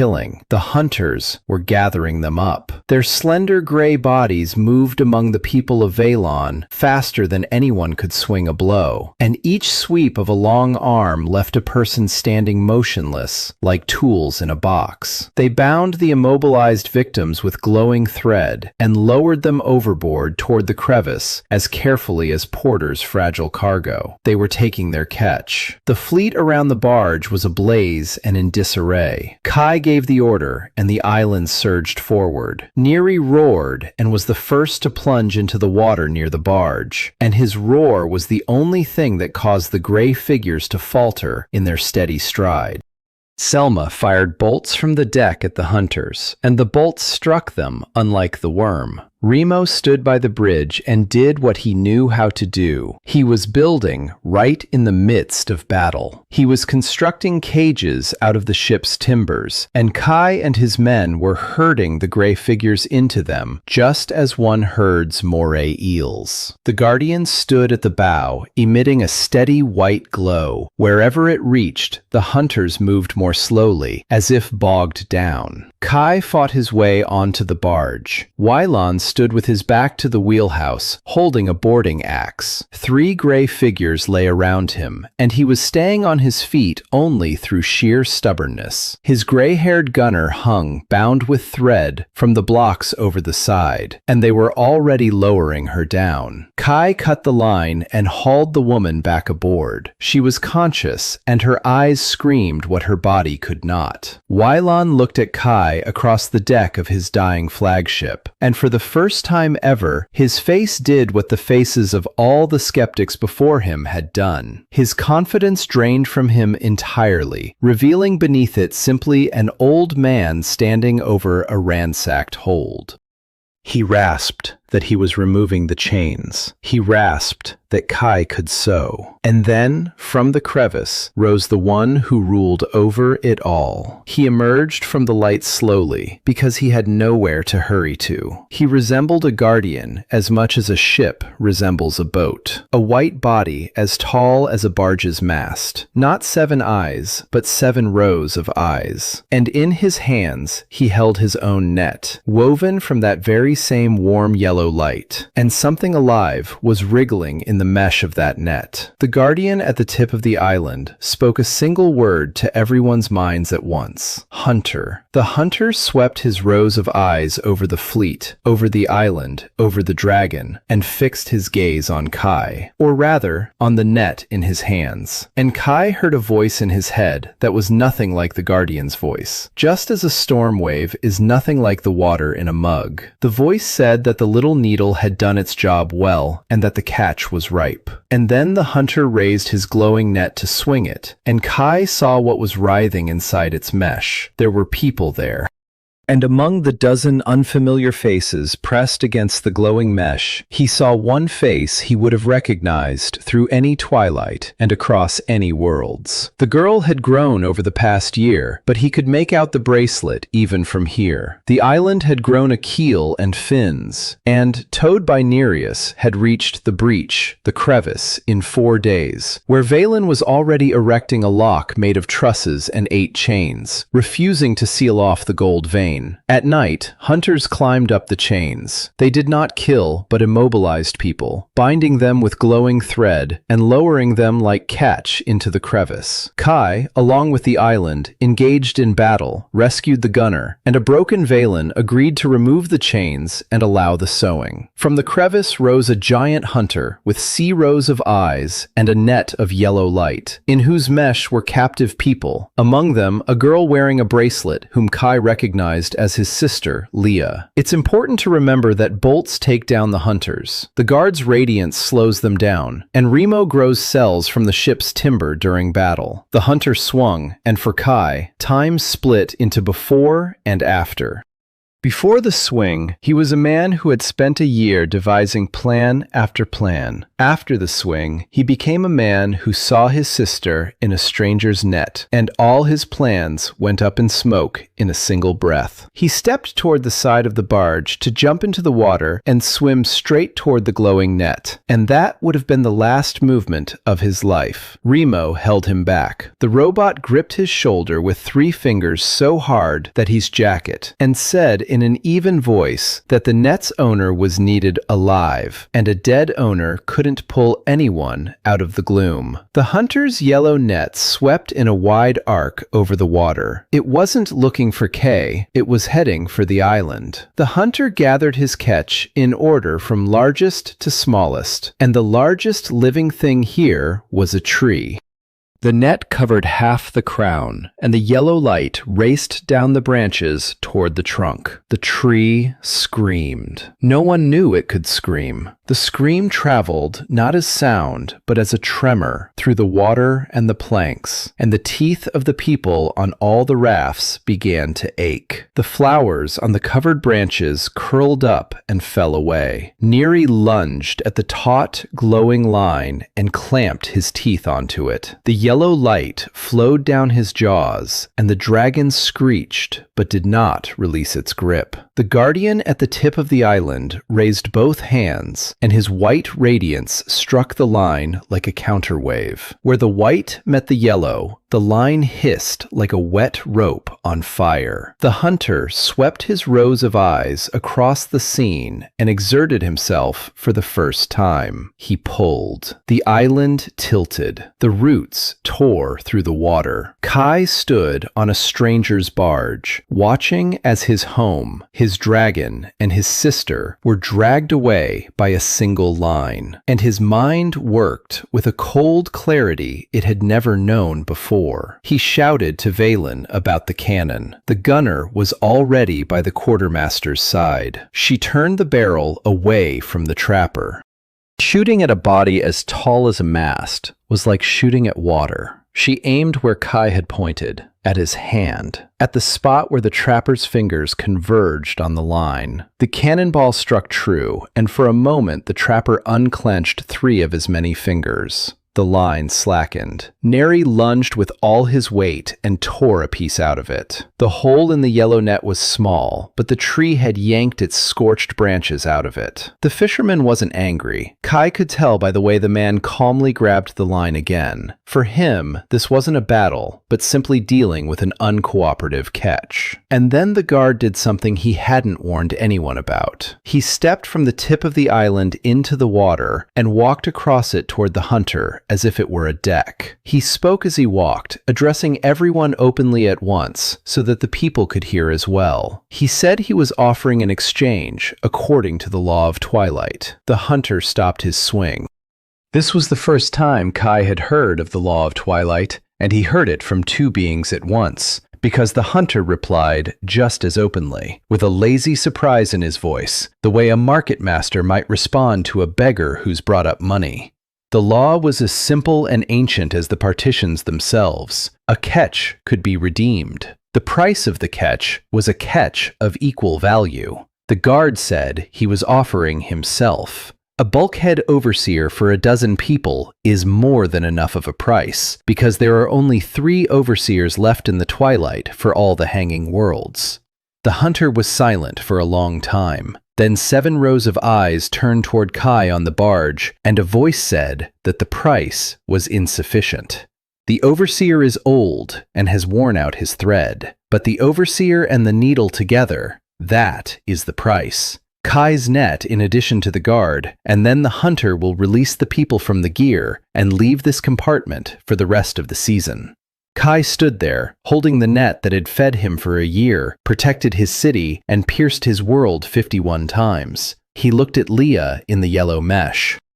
The distance was great, but it seemed to him that she was looking straight at him and recognizing him. He asked the guard, aloud, honestly, and in front of everyone, if they gave up the net, would anyone be able to sew up the breach and the small holes? The guard answered, just as honestly, and in front of everyone, no. Without a needle, there's nothing to sew this world back together with. The hunter will leave until the end of the season, and then he'll return with a caravan and take everything, because a world with an open breach is like a warehouse without a lock. The exchange will save 10 people today and destroy everyone in a year. Kai closed his eyes. In the darkness beneath his eyelids was an oil rig and the instruction they drilled into everyone. In the event of a fire on deck, first cut off the fuel supply, then rescue the people. Cut off the fuel supply first. Always cut off the fuel supply first, no matter how loudly they scream behind your back. He opened his eyes and told the hunter that there would be no exchange. He said this, and something inside him snapped as matter-of-factly as a frayed rope snaps. The hunter wasn't surprised.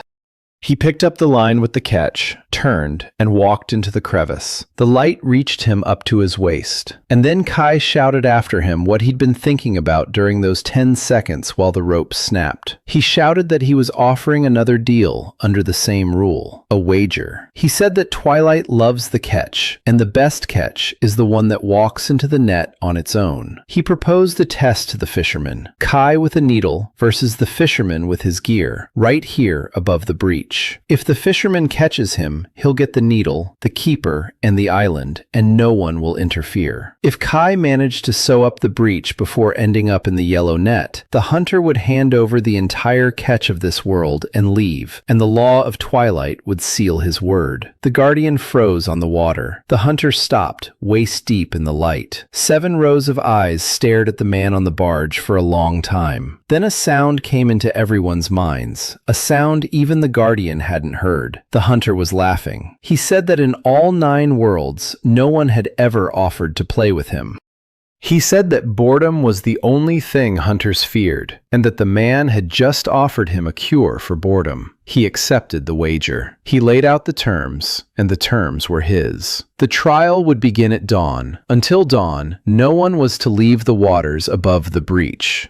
Kai would be alone, without a dragon, without a robot, without a guard, and without a fleet. 1 man and 1 needle against 1 fishing line. The hunter went out into the light to await the morning, and the yellow glow of the crevice grew brighter, like a furnace into which coal had been thrown. Everyone reached Kai's barge at once. Selma was silent, and her silence was worse than a scream. Dorn said that this wasn't a deal, but a suicide postponed until dawn. The guard was the last to approach. He said that Kai didn't understand the main point. The hunter doesn't take bets he might lose. If he agreed, it means he already sees how he'll win. Kai replied that he saw it too, and that was precisely why they all had to accomplish a great deal before dawn.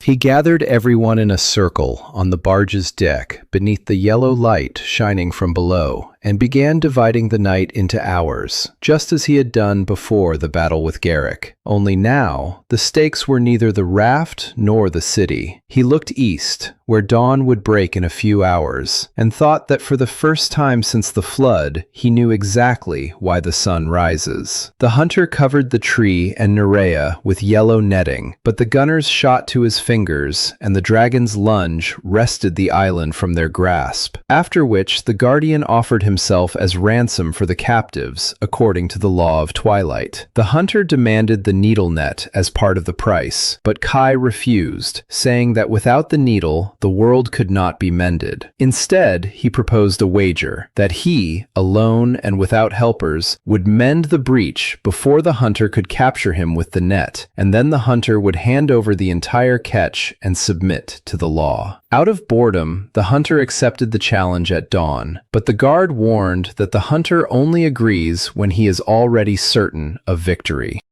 It is important to remember that Leah recognized Kai in the trap, and that the city is preparing a plan before dawn. The night over the breach was short, but there was a week's worth of work to be done. Kai began with an honest question for the guard. He asked exactly how the hunter intended to win for sure. The guard didn't hesitate. He said that the hunter's trap captures the living through desire. The yellow light isn't a rope, it's a call. It finds the strongest desire within a living being and pulls on it. The trap took Valon's people through fear. The tree, through its thirst for light. It will take Kai through his sister. The hunter won't even have to chase him across the water. He'll simply point out Leah in the cells next to the breach, and Kai's hands will cast the needle of their own accord. No living being can resist the call. Kai listened and asked about the undead. The guard turned all 7 of his eyes toward him. At the far edge of the deck stood Remo, the blue dots on his face glowing evenly in the darkness. A robot had no desires. A robot had tasks. But the hunter's condition was clear. One person sows, and no one helps.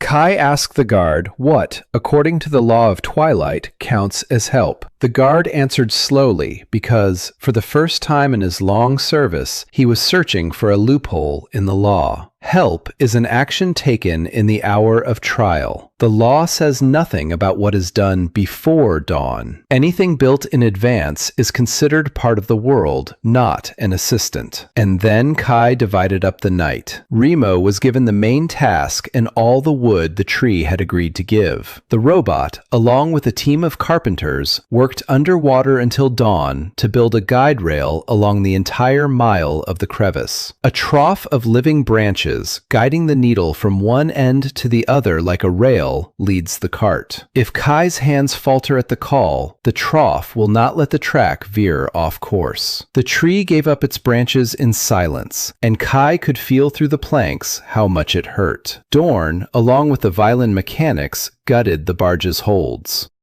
Over 2 days of hauling from the bottom, Valon had dragged up heaps of foreign iron, and among the heaps, Dorn searched for one thing. Accumulators like the one that had revived Remo. They found 4. They were charged using water lanterns and scraps of the glowing thread. The same thread the hunters used to bind people were tied to them. Selma was learning to shoot all over again that night, not by sight or by light, but by the joints of the rig that the guard had shown her in a drawing made with charcoal on the deck. She would be shooting until dawn because she was not allowed to shoot during the hour of the trial. Her bolts with their charges would be laid on the seabed along the trough trough in advance, like mines. A gunner with a gray braid named Greta loaded the cannon with the last cannonball and aimed it at a single point in advance, to that exact point where, according to the guard, the edges of the seam would meet at the end. The aim must not be adjusted after dawn. Kai himself would be able to fire the fuse if he survived to the end of the mile by pulling the cord stretched underwater. Villan handed over the fleet and the iron for all this without argument.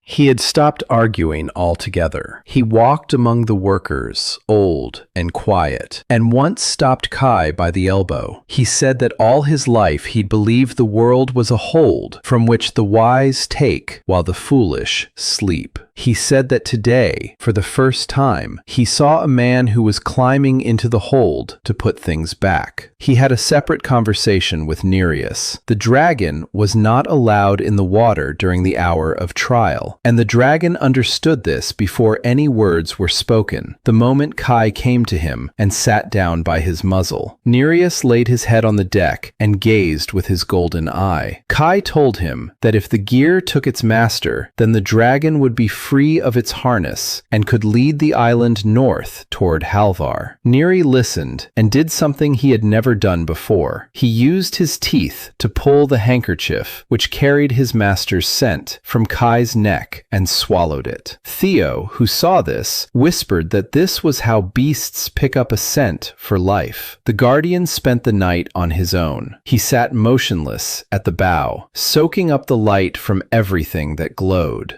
From the lanterns, from the crystals, from the remnants of his own thread. He couldn't help in this hour of trial, but the law didn't forbid him from simply standing on the water, off to the side, and shining. And his white light wove the yellow caul just as cold weaves molasses. Just before dawn, Kai was left alone on the bow with a net in his hands. Selma came over, sat down beside him, and said without preamble that after all this, if he survived, she wanted him to stop making such decisions on his own. Kai replied that after all this, there would be no more such things. Both knew they were lying, and both felt a sense of relief. The eastern sky turned gray. The yellow light from the crevice retreated inward like a breath before a word. Kai climbed down to the water via the barge's storm ladder. He carried neither weapons nor cargo, just the net with the woven thread, to which, that night, the city had once again surrendered its possessions, its finest possessions, and Greta's very last bracelet, nothing else. He pushed off and swam toward the mouth of the channel. The water was warm from an alien light, and it was repulsive. The sun touched the water. The trial began without a gong and without words. A hunter rose from the crevice and stood waist-deep in the light at the center of the breach, like a shopkeeper behind a counter. The fishing gear hung loosely in his hand. He was in no hurry. Kai took a deep breath, dove, and entered the gully. The guide made of living branches held him on either side like a railing, and the needle moved along the edge of the breach. The first stitch, the fifth, 10th. The edges of the light were pulling together behind the thread, and the bottom beneath them was growing dimmer. The hunter watched from above, motionless, and his stillness was more terrifying than the swing of his arm. On the 30th stitch, Kai realized why the hunter had been waiting. The call did not come immediately. The call came when Kai had fallen into a rhythm and opened himself up. A yellow light flashed, and in the water, 3 meters in front of him, just beyond the edge of the breach, a fishing line with its catch hung. The hunter lowered it there as one would lower a lantern, and from within the mesh, Leah was looking at Kai. Close. So close that he could see her lips moving. She was calling for her brother. The sound didn't travel through the water, but Kai didn't need it. He knew that lip movement. That's how she'd call to him from the pier when he left for his watch. His hands unclenched on their own. The needle hung in the mesh of the trough. His body turned toward the tackle and took the first stroke out of the trough. And then a white flash erupted beneath his feet. Selma's first bolt, laid on the bottom during the night, had been triggered by his movement through the taut line. A pillar of white light rose between Kai and the tackle like a wall. For a single heartbeat, the yellow call went blind. And in that single heartbeat, Kai didn't hear his sister. He heard his own voice, which he had repeated to himself 100 times that night like a counting rhyme. First, cut the thread. He turned around in the trough, picked up the needle, and made the 31st stitch. From above, through the thickness of the water, came the sound he had already heard yesterday. The hunter was laughing. Only now, there was one note less of boredom and one note more of interest in his laughter. The game had turned serious. The Guardian explained that the hunter's gear draws living beings toward their strongest desire, and that Kai would be lured by the call through Leah. That was why, during the night, the city had built an underwater trough, a guide made of branches, laid bolts with white light accumulators on the bottom, aimed a cannon with its last cannonball at the point of the final trail with a cord for Kaya, and the Guardian stocked up on light. Neri swallowed Kai's handkerchief, taking a mark that would last a lifetime, while Selma made Kai promise never to make decisions alone again. At dawn, Kai entered the chute alone and began to sew. And on the 30th stitch, the hunter showed him the rig with Leah calling out. But the first bottom bolt shattered the call with a white flash, and Kai continued sewing. It's important to remember that there's a limited number of bolts on the bottom. The cannon has only one bullet left, and the cord to the fuse stretches underwater to the end of a mile. A mile of breach is 1,500 paces on land. Underwater, on a single breath between surfacing, it's an eternity sliced into 40-stitch segments. Kai sewed, and the world narrowed down to 3 things: the edge of light, the thread, the railing of the trough beneath his elbows. He surfaced for air every 50 meters into the pockets that Remo had built into the guide at night, like bells filled with air. This, too, had been built before dawn, and the law remained silent. The hunter changed his approach. After the second white flash, he realized that a direct call through Leah was being blocked by the bolts at the bottom, so he began to be more subtle. On the 200th stroke, the yellow light showed Kai not his sister. It showed the shore. That very same old man's pier with the tin bench and a morning without a flood. The call no longer pulled him along. The call invited him to rest. Just unclench his fingers and watch. For his weary body, this was more terrifying than a sudden jolt. Kai got through it by gritting his teeth and repeating his sister's counting rhyme for the knot, because the rhyme filled his mind completely and left no room for the shore. On the 400th stitch, the hunter traded the carrot for the stick. From the unsewn part of the breach, he released the grinders. A hail of glass rained down on the trough, and the creatures began gnawing not at Kai, but at the railing. The guide rail was part of the world, and the law did not forbid gnawing at it. The branches crumbled. Kai sewed and felt with his elbows how the trough was growing thinner. Here, the second trap of the night took effect. The tree was alive. Where the sharpeners gnawed away at a branch, the tree drove sap through the trough and grew a new one from within. It didn't help Kai. It simply grew as all living things do, and the law remained silent once more. Up above, a battle of its own was raging, one that Kai couldn't see. He found out about it later. The hunter lifted the worm from the crevice, the very one that had just recovered in its own fire, and the worm began circling around the water above the breach, narrowing the circle toward the channel. He couldn't touch the weaver under the terms of the agreement, but the terms didn't forbid him from stirring up a wave. The wave knocked the wind out of the air pockets. And then, Valen did something no one had asked him to do. He cast off the anchors and steered the half-wrecked barge straight into the worm's path. The barge couldn't kill it. The barge could have been bigger and bolder. Its iron hull came between the worm and the chute, and for an hour the worm coiled around and crushed the empty iron while the crew plugged the leaks. The old man bought Kaya calm waters with the only thing he had left, the ship of his entire life. On the 700th stitch, what the Guardian feared most, and what he had warned Kaya about with his last words of the night, came to pass. The hunter spoke. Not with a call, he simply spoke into his mind like a conversational partner. The voice said it was impressed, and that there had never been anyone so stubborn in the 9 worlds.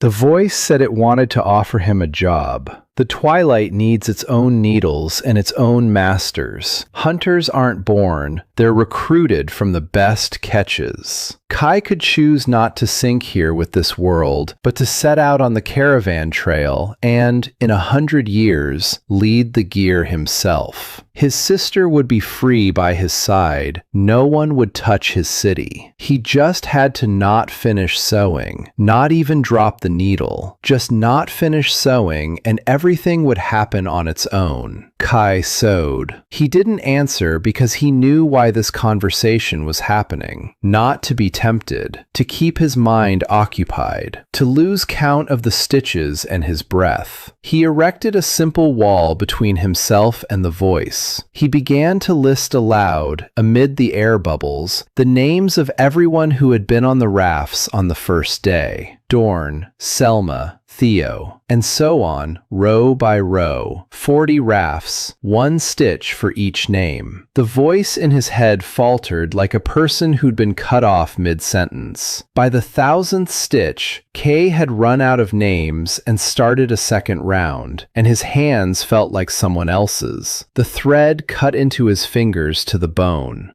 His shoulder, where the knot lay, burned from within. A gray frame formed around the edges of his vision. He lost count of the air pockets. Once, he inhaled water and coughed it up into the bell, teetering on the edge. Less than a third remained when the hunter played his last card. A light flashed ahead along the edge, and Kai saw that the unsewn remnant of the breach was widening. The hunter was tearing his own door wider. He was the master of the gear, but the breach was a breach in his caravan, and he had the right to tear it open. The logic was simple and terrifying. The edge was spreading faster than the stitching could keep up. Kai sewed forward, but the miles ahead kept piling up. A game of attrition against one who never tires. It was then that Kai used what he had been saving from the very beginning, and hadn't even told the guard about: his daily cast. The knot on his shoulder had been burning with readiness since dawn. A special cast once a day. All this time, the net had been a needle, but it never ceased to be a net. Kai stood up straight in the gully, chest deep in water, took a deep breath, and cast the net, not along the edge, but straight ahead, into the widest part of the breach. Not thinking about the object, thinking only of what was needed. The net vanished into the white light, just as it had vanished into the dark water on the first day, and the world on the other side responded. The rope snapped taut, and Kai pulled from the mouth of the breach something that 10 men together could not have lifted had it not come up on its own. An anchor emerged from the light. Not an iron one, an anchor made of the same white substance as the guard's body, but older and denser. The guard above screamed into everyone's minds all at once, and in his scream, for the first time, there was something resembling tears. He screamed that this was the eternal anchor, that in ancient times the watchers used such anchors to secure the bulkheads forever, that not a single one remained, that the alien world beyond the breach had been the Watchers' world until it was drowned in sand. The dead world of the Watchers had transmitted through the network the last thing it possessed. Kai didn't understand half of it. He grasped the main point from the way the breach behaved. As soon as the anchor touched the edge, the widening mouth stopped. A white substance flowed along the edges of the light like putty seeping into a crack, and the edge froze solid right where it was. The hunter could no longer tear open the door. Now it was a fair mile. The hunter above fell silent, completely, and his silence was an admission that no scream could have achieved. Kai fell back into the trough, picked up the needle with his cut fingers, and went to finish sewing what remained. remained. One stitch, another stitch, names on the third circle. The light of the world narrowed before him into a strip, then a slit, then a thread. He didn't remember the last 10 meters. He remembered only how he'd felt the cannon's cord under the water, stretched out during the night, and how Greta's face stood before his eyes as she explained that he had to pull it twice. He made the final stitch, pulled the thread tight with all his weight, hung from it, and pulled the cord twice. The cannon fired above. The final cannonball struck the point where the seam converged and drove the hot spring alloy into the lock of stitches like a riveting hammer drives in a rivet. A white thread of light at the bottom flickered and went out. The breach closed. Kai hung in the trough in the darkness of ordinary gray water and did not float up because his arms were gone. Something large and warm pulled him upward. Nary. The ordeal ended the very second the breach went dark and the dragon plunged into the water before the foam from the cannonball had settled. Kai was carried to the surface on the blue snout, and he lay there breathing, and above the water was the sky, and 30 paces above the now dark fissure stood the hunter. 7 rows of eyes gazed at the man on the dragon, and in the deathly silence, everyone heard the law of twilight speak of its own accord, uttering a single word in each mind: paid. Kai cut a mile-long breach through the hunter's traps, which sent a vision of the shore, the grinders gnawing at the trough, a wave from the worm that Wylon blocked with the barge's hull, and the seductive talk of service among the hunters, while Kai held his ground, counting and reciting the names of the inhabitants. When the hunter began to tear the breach wider, Kai spent his saved-up daily throw into the very mouth of the river, and the dead world of the watchers passed on the spring anchor that halted the divergence of the edge. Kai finished sewing the seam, tugged the cord, and Greta's final projectile sealed the lock of stitches. The breach went dark, and Nereus carried the exhausted Kai away, and the law of twilight declared, "It is paid." It is important to remember that the hunter is bound by a wager to surrender the world's entire catch and depart. The hunter stood over the extinguished fissure for a long time. Then he did what no one except the guardian had expected. He bowed, not as a defeated man, but as a gambler who had received his full reward for his wager and had no regrets about the cost.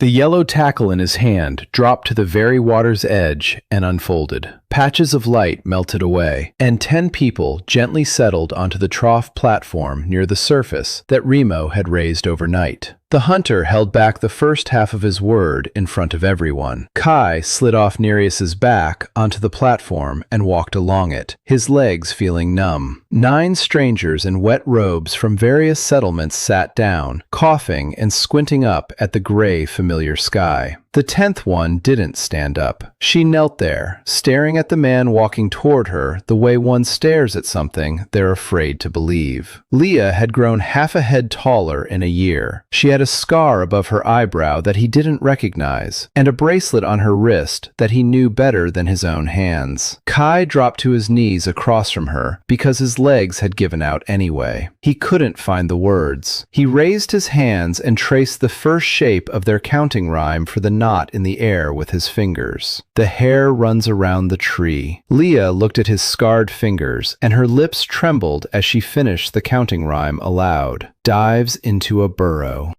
Then she clung to him, and a year of silence burst from her all at once in a scream into his wet jacket. All around them, on the platform, on the barge, on the island, people stood, and no one said a word, because there are no words for something like this. Greta turned away to her gun and wiped the muzzle with her sleeve, even though the muzzle was clean. But the day didn't even give them an hour. The guard approached across the water, and his voice echoed heavily in their heads. He recalled the second half of the hunter's words, the entire catch of this world. Leah and the 9 people from the net, that was last night's catch. And the catch of the year was the hundreds of people pulled from the water after the flood and led into the twilight along the caravan trails. trials. The law required the hunter to hand everyone over, but the law did not require him to bring them here. The hunter stood above the chasm, waiting for a demand, and in his silence lay the loser's final trap. He would hand everyone over, there, into the twilight. Let those who had been ransomed find their own way home among the suspended worlds without a guide. It was a freedom worse than captivity.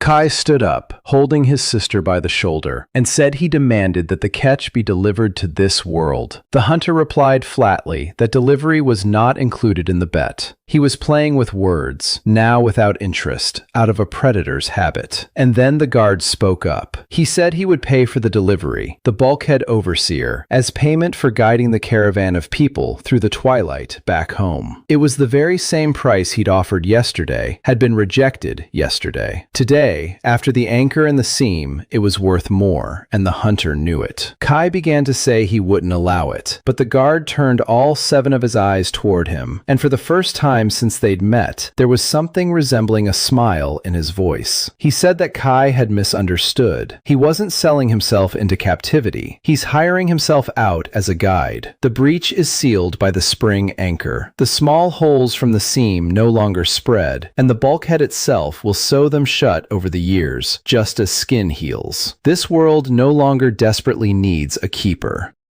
But the hundreds of people on the twilight trails do need one. He'll lead them home, caravan after caravan. It's a job that will last for years, and it's the caretaker's job. He was made for it. The hunter accepted his payment. The law sealed the word with a second blow to their heads, and the yellow light vanished from the crevice for good. The hunter was the last to leave. Before plunging into the twilight, he fixed his gaze on Kai and spoke one last time. He said that 9 worlds from now, he would remember this one, and that the twilight has a long memory and a long life. Kai replied aloud that people have short lives and good memories, and that this had always been enough. The hunter left. The sea above the breach became simply the sea. For a week after that, work continued. Work that Kai did not remember in fragments, but rather in 3 images, as his own rule had taught him. The first image. Wylon's fleet and the city stood side by side, and the people of the 2 enemies carried a single stretcher together. Second image.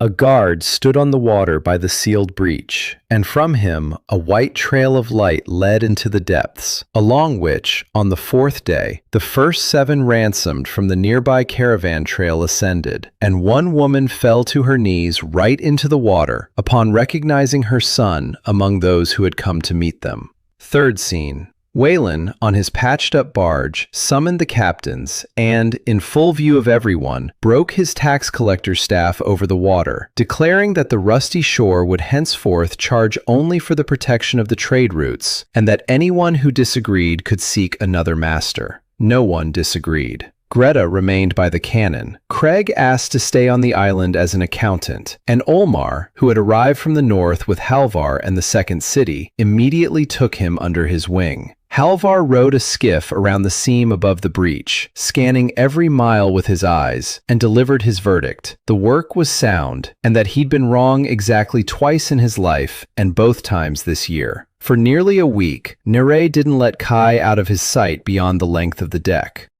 Leah was afraid of the dragon for half the day, but then Theo showed her how to scratch its chin, and that evening Kai found his sister sleeping between the beast's front paws, as if in a fortress. He himself spoke little these days. Salma found him at night in the watchtower, where he was scanning the horizon. There were no lights, not a single one. She stood beside him and reminded him of his promise not to make decisions alone. Kai said he remembered. Then he said what he'd realized on the 1000th path while listing the names. All his life, he'd thought his craft was repairing mechanisms, pumps, desalinators, fasteners. But it turned out that all this time he had been learning a single craft, to hold together what is falling apart. Cables, rafts, people, worlds. Selma replied that such a craft required a guild, not a lone worker. Below, beneath the tower, the lights of the 2 united cities shone, and from the deck came the scent of Dorn's sweet syrup and the sound of 9-stringed music from a foreign world that had become their own. In the morning, the guard came to say goodbye before the first long-distance caravan set out.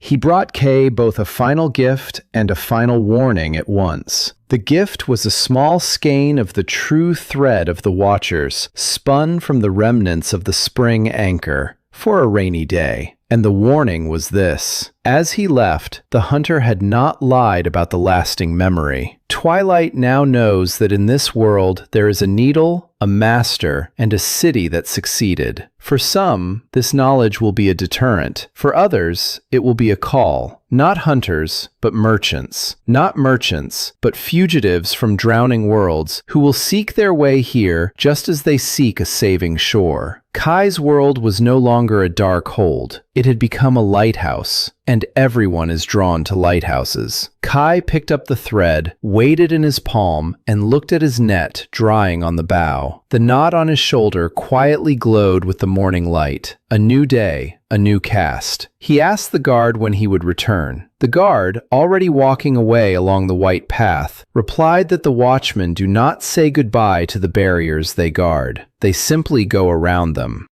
The hunter, as required by law, handed over 10 prisoners, and Kai met Leah at the counting post of their camp, while the guard hired himself out to the hunter as a guide to bring home the hundreds of people led into the twilight over the past year. And the first of those who'd been ransomed had already begun returning along the white path. Wylon broke the tax collector's staff and transferred the rusty shore to the guardian of the city's paths. The city united. Craig became the accountant, and Leah befriended Nereus. The guard left Kai a skein of the Watcher's thread for a rainy day, and warned that the world had become a beacon known to the darkness, and that both merchants and fugitives from the sinking worlds would come to it. It is important to remember that all the white lights have gone out, and the small holes will heal on their own over the years. Half a year has passed, and the world has learned to live anew. The city above the former breach was given a name. It was called the Knot, because Theo once said that here everything is connected to everything else, and the name stuck. The Knot now stood anchored by living roots, and was neither a raft nor an island, but a port. The tree had grown into a grove. Remo, with a crew of apprentices whom he led as patiently as a machine and as strictly as Halvar, was constructing the third row of docks. Dorn managed the workshops and the water supply. Olmar and Craig managed the trade and the accounts. Selma kept watch, and Kaya performed a separate duty. Valen patrolled the waterways with the fleet, and in half a year, not a single boat went missing on the waterways. People returned from the twilight, caravan after caravan. The guard led them along the white path, and the entire port turned out to greet each caravan. 340 people returned. Some found their loved ones, others did not, and stayed in the knot because those who had no one knew how to live there. Leah became an apprentice to the healer, and it was known throughout the port that her patients feared her injections less than her strictness. All the children of the docks now knew the counting rhyme for the knot. Kai cast his net every day, a special cast once a day, as the harness of the gift commanded. But now he cast it differently. Before leaving, the guardian explained to him what had changed everything. The needle pierces the bulkhead when pulled by an outside force, but after the spring anchor, Kai's net became different. Infused with the Watcher's thread, it no longer tore, but tapped. The cast became not a theft, but a question, and the worlds began to respond of their own accord. Once, the net brought a sealed vessel containing seeds and a diagram showing how to grow them. Another time, a picture book without a single word that anyone who looked at it could understand. The worlds beyond the partitions learned that there was someone here who had sealed the breach and began to send messages. Not tribute, nor bait, packages. And so the knot became what the guard had warned about, a beacon. And one day, the very thing for which this story was meant to end arrived at the beacon. At dawn, the sentry struck the gong. From the south, water unlike any other was flowing toward the knot. A steady wave as tall as a house without wind or storm. Nereus rose from the water and roared, not a battle roar, but another one that had been heard from him only once before. That was how he roared into the depths when he sensed his own kind. The waves stopped a mile from the harbor, receded, and backs rose from the settling water. 3 adult sea dragons, so large that Nereus looked like a teenager beside them. And standing in the water between the dragons was a figure Kai would recognize among 1,000. The Guardian had returned. But he hadn't returned alone, nor for no reason. He walked across the water and told them all, directly into their minds, the reason for his final journey. He had found Nereus's world in the twilight, a world of water and dragons that the hunters had drowned in fire 20 years ago, leaving the survivors scattered across foreign compartments. The survivors had been searching for their own along every trail. Nereus's egg was the last one the mother had managed to push into the breach. And now the mother stood a mile from the port and waited, because she did not enter foreign waters without permission. The port fell silent. Kai looked at Nereus. The dragon was trembling all over and staring at his master. He had been free of the harness since that morning above the breach, and they both knew it. But the beast, who had been on this path for a lifetime, was waiting for a word. Kai approached and placed his hand on the blue muzzle. He said aloud, in front of everyone, that home is not the place where you hatched, nor is it the place where you were found. Home is the place from which you are set free, and to which you can return. He said that the doors of the knot were always open to Nereus, and that for now, let him sail to his mother, because Kai knew what it meant to find a sister, and would not wish for anyone else to find one and then turn away. Nereus roared so loudly that blossoms rained down from the grove, and he swam out into the water. Kai watched as, a mile from the harbor, a massive dragon's head touched foreheads with a smaller one, and he wasn't ashamed that they could see his face. And that evening, something happened that no one had expected. The dragons did not leave. All 4 of them approached the knot, and the mother dragon lay down on the water in front of the harbor, lowering her head in a bow that Kai had once seen the hunter perform. The Guardian translated. The dragon world had perished, but the flock was alive, and the flock had nowhere to live. The mother asked the harbor for what everyone who comes to the lighthouse asks for, a place. And in return, she promised what dragons are capable of, holding the water. Kai couldn't decide on his own. He remembered his promise. The knot's council sat in session until midnight. Dorn counted the fish for provisions. Craig calculated the benefits of guarding the waterways. Halvar grumbled that the harbor was turning into an ark. Selma said that an ark was exactly what they'd been from day one, only it used to be smaller. In the morning, Kai brought the dragons the answer, and the answer was yes. So the knot gained a 4th pier, which they called the Dragon Pier, and thus in this part of the sea, not a single force remained that would dare to touch the local waterways. The guard stayed for 3 days. Before leaving, he and Kai stood on the bow, just as they had on that first night when the net was breathing. Kai asked if the work was finished. The Guardian answered as he always did, with the truth. The small holes had healed. The breach was held by the anchor. The caravans of the ransomed had been brought to safety, down to the very last person. Twilight remembers this world, but remembers it as a world that comes at a high price and cannot be taken cheaply. In Kai's lifetime, the hunters will not dare to set foot here, and what will happen after his lifetime will be decided by whoever takes up the net after him. A gift does not die with its bearer. A gift seeks hands that know how to hold together what is falling apart. Kai glanced back at the deck. By the mast, Theo, who had become his shadow over the past 6 months in the workshops, was teaching Leah how to tie a double clove hitch, and they were both laughing because Leah was doing it better. Kai thought that hands in this port were growing strong, and that there was no need to rush. The guard walked off along the white path on his eternal patrol, and this time, he really didn't say goodbye.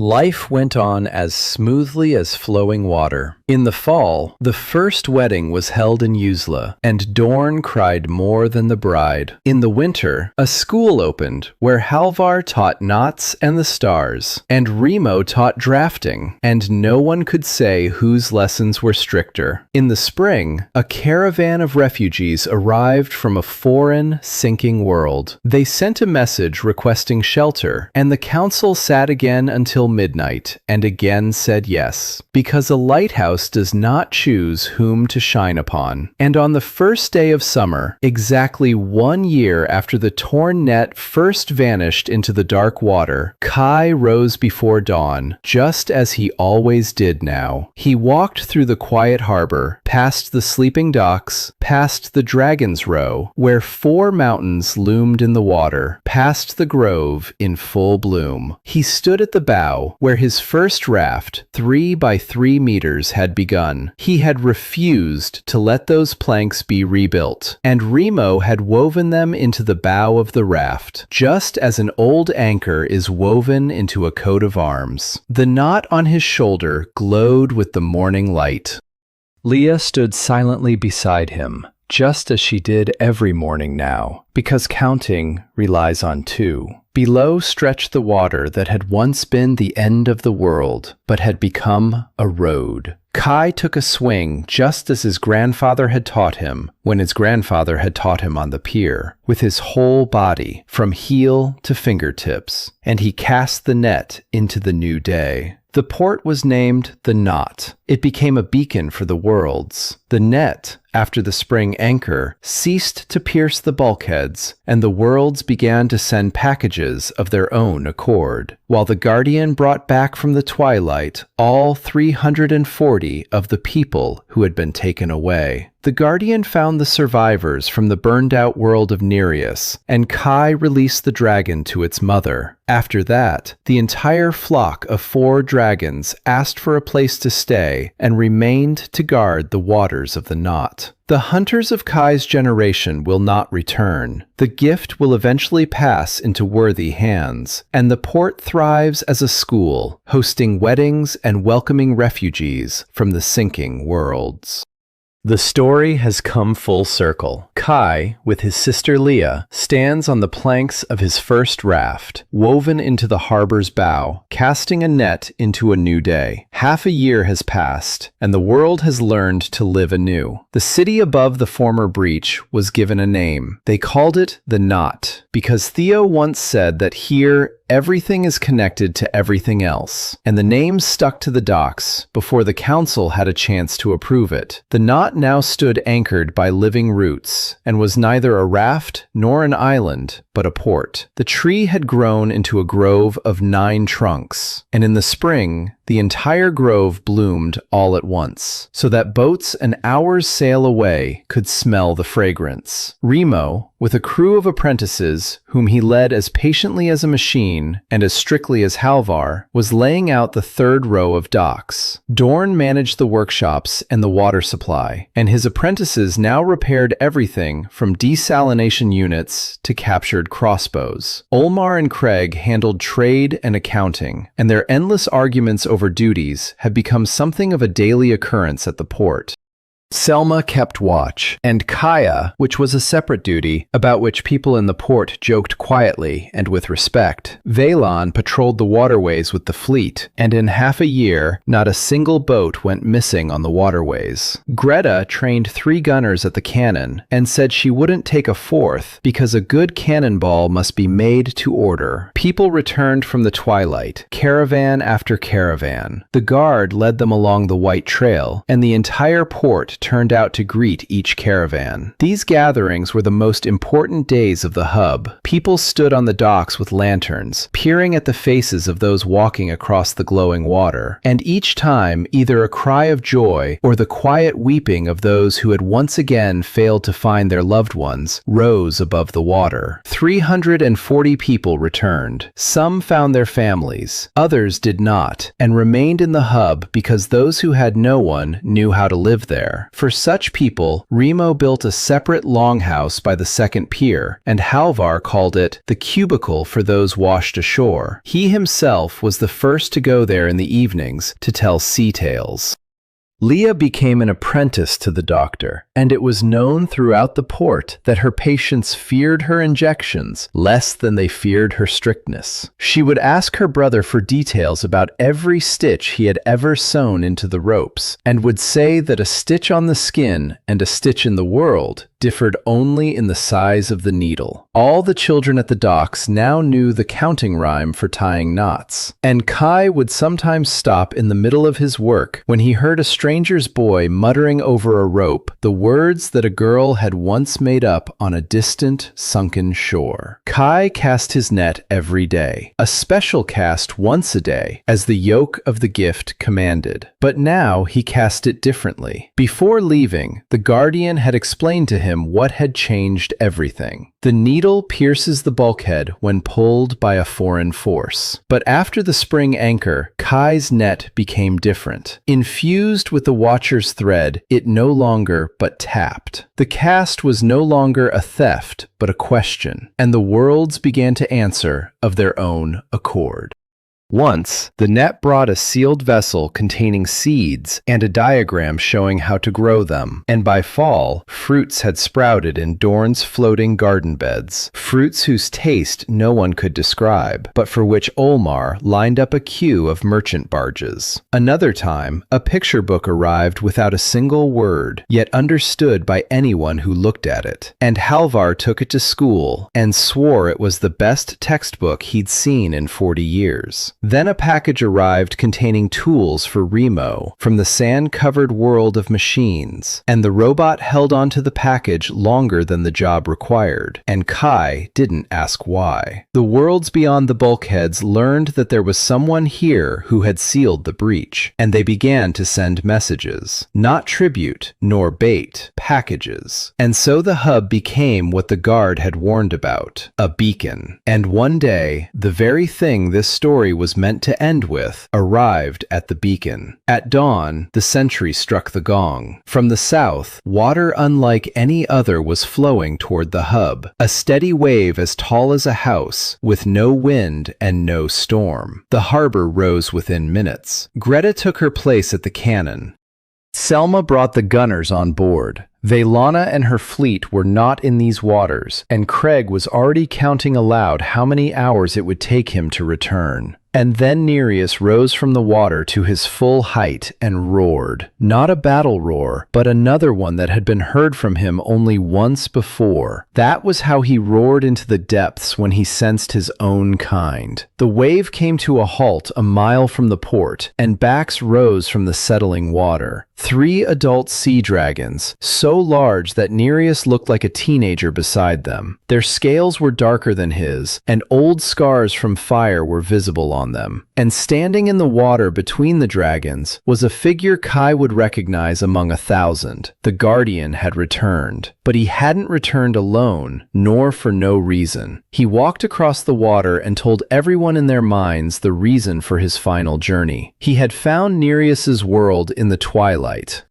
A world of water and dragons that the hunters had drowned in fire 20 years ago, leaving the survivors scattered across foreign compartments. The survivors had been searching for their own kind along every path all these years. Nereus's egg was the last one his mother had managed to push into the breach as the fire was already spreading across the water of her world. She didn't know if it had flown anywhere at all, or if anywhere even existed. And so Mother stood a mile from the harbor and waited, because she did not enter foreign waters without permission. The harbor fell silent. Kai looked at Nereus. The dragon was trembling all over and staring at his master. He had been free of his harness since that morning above the breach, and they both knew it. But the beast, whose path had been set for life, waited for a word. Kai stepped forward and placed his hand on the blue muzzle. His palm rested in the same spot where it had rested on the day golden eyes the size of a coin had looked out at him from the shell. He said aloud, in front of everyone, that home is not the place where you hatched, nor the place where you were found.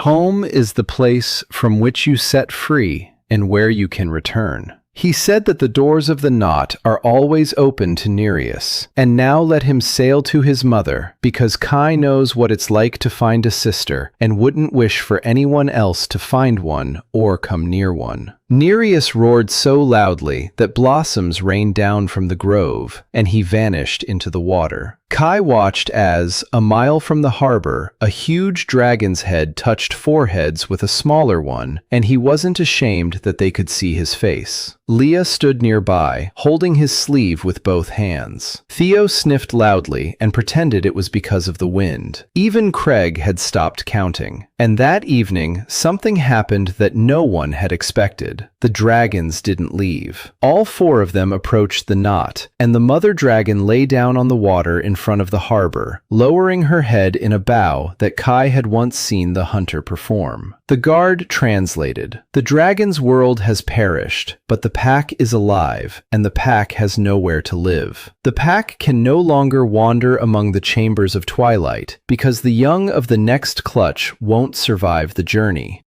The mother asked the port for what everyone who comes to the lighthouse asks for, a place. And in return, she promised what dragons are capable of, holding back the water. Kai couldn't decide on his own. He remembered the promise he'd made to Selma on the watchtower. The Council of the Knot sat in session until midnight. Dorn calculated the fish needed for food, and it turned out that 4 adult dragons eat as much as half the port. Craig calculated the benefits of guarding the trade routes and concluded that a single such flock was equivalent to 2 of Wayland's fleets. Halvar grumbled that the port was turning into an ark and that, in his youth, ships, not beasts, had anchored in the roadstead. Olmar said that the trade route guarded by the dragons was the one along which goods from all over the sea would be transported, and that he was willing to feed the pack from his own share just so word would reach the distant trading posts as soon as possible. Leah said that the baby dragons from the upcoming clutch would need a healer, and that she was willing to learn how to treat the beasts as well. Selma summed it up in a single sentence. She said that the Ark was exactly what they had been from day one. It just used to be smaller. In the morning, Kai brought the dragons the answer, and the answer was yes. The mother accepted him with a nod of her head, while Nereus, overcome with emotion, leaped entirely out of the water, and the wave from his fall washed over the first pier all the way to the workshops, and Dorn cursed and laughed at the same time. And so the knot gained a 4th pier, which they called the Dragon Pier, and thus there remained no power in this part of the sea that dared to touch the local paths. The Guardian stayed for 3 days. He walked the entire length of the port, from the grove to the row of decommissioned ships beached on the shore, and his 7 eyes gazed at the people, the animals, and the trees as long and intently as one looks when trying to commit something to memory. Before leaving, he and Kai stood on the bow, just as they had on that first night when the net was breathing. Kai asked if the work was finished. The Guardian answered as he always did, with the truth. The small holes had healed, and where the seams were, the bulkhead had become thicker than before, because a mended spot is always stronger than an unbroken one. The breach holds the anchor and will continue to hold as long as the bulkhead itself stands. The caravans of the ransomed have been brought to their final destination, and the white trail is no longer needed. Twilight remembers this world, but remembers it as a world that is dearly valued and will not be taken cheaply. In Kai's lifetime, the hunters won't set foot here, and what happens after his lifetime will be decided by whoever takes up the net after him. A gift does not die with its bearer. A gift seeks hands that know how to hold together what is falling apart. Kai glanced back at the deck. By the mast, Theo, who had become his shadow over the past 6 months in the workshops, was teaching Leah how to tie a double clove hitch, and they both laughed because Leah was doing it better. Kai thought that hands in this port were growing strong, and that there was no need to rush. He asked the guard where he would go now that the path was closed.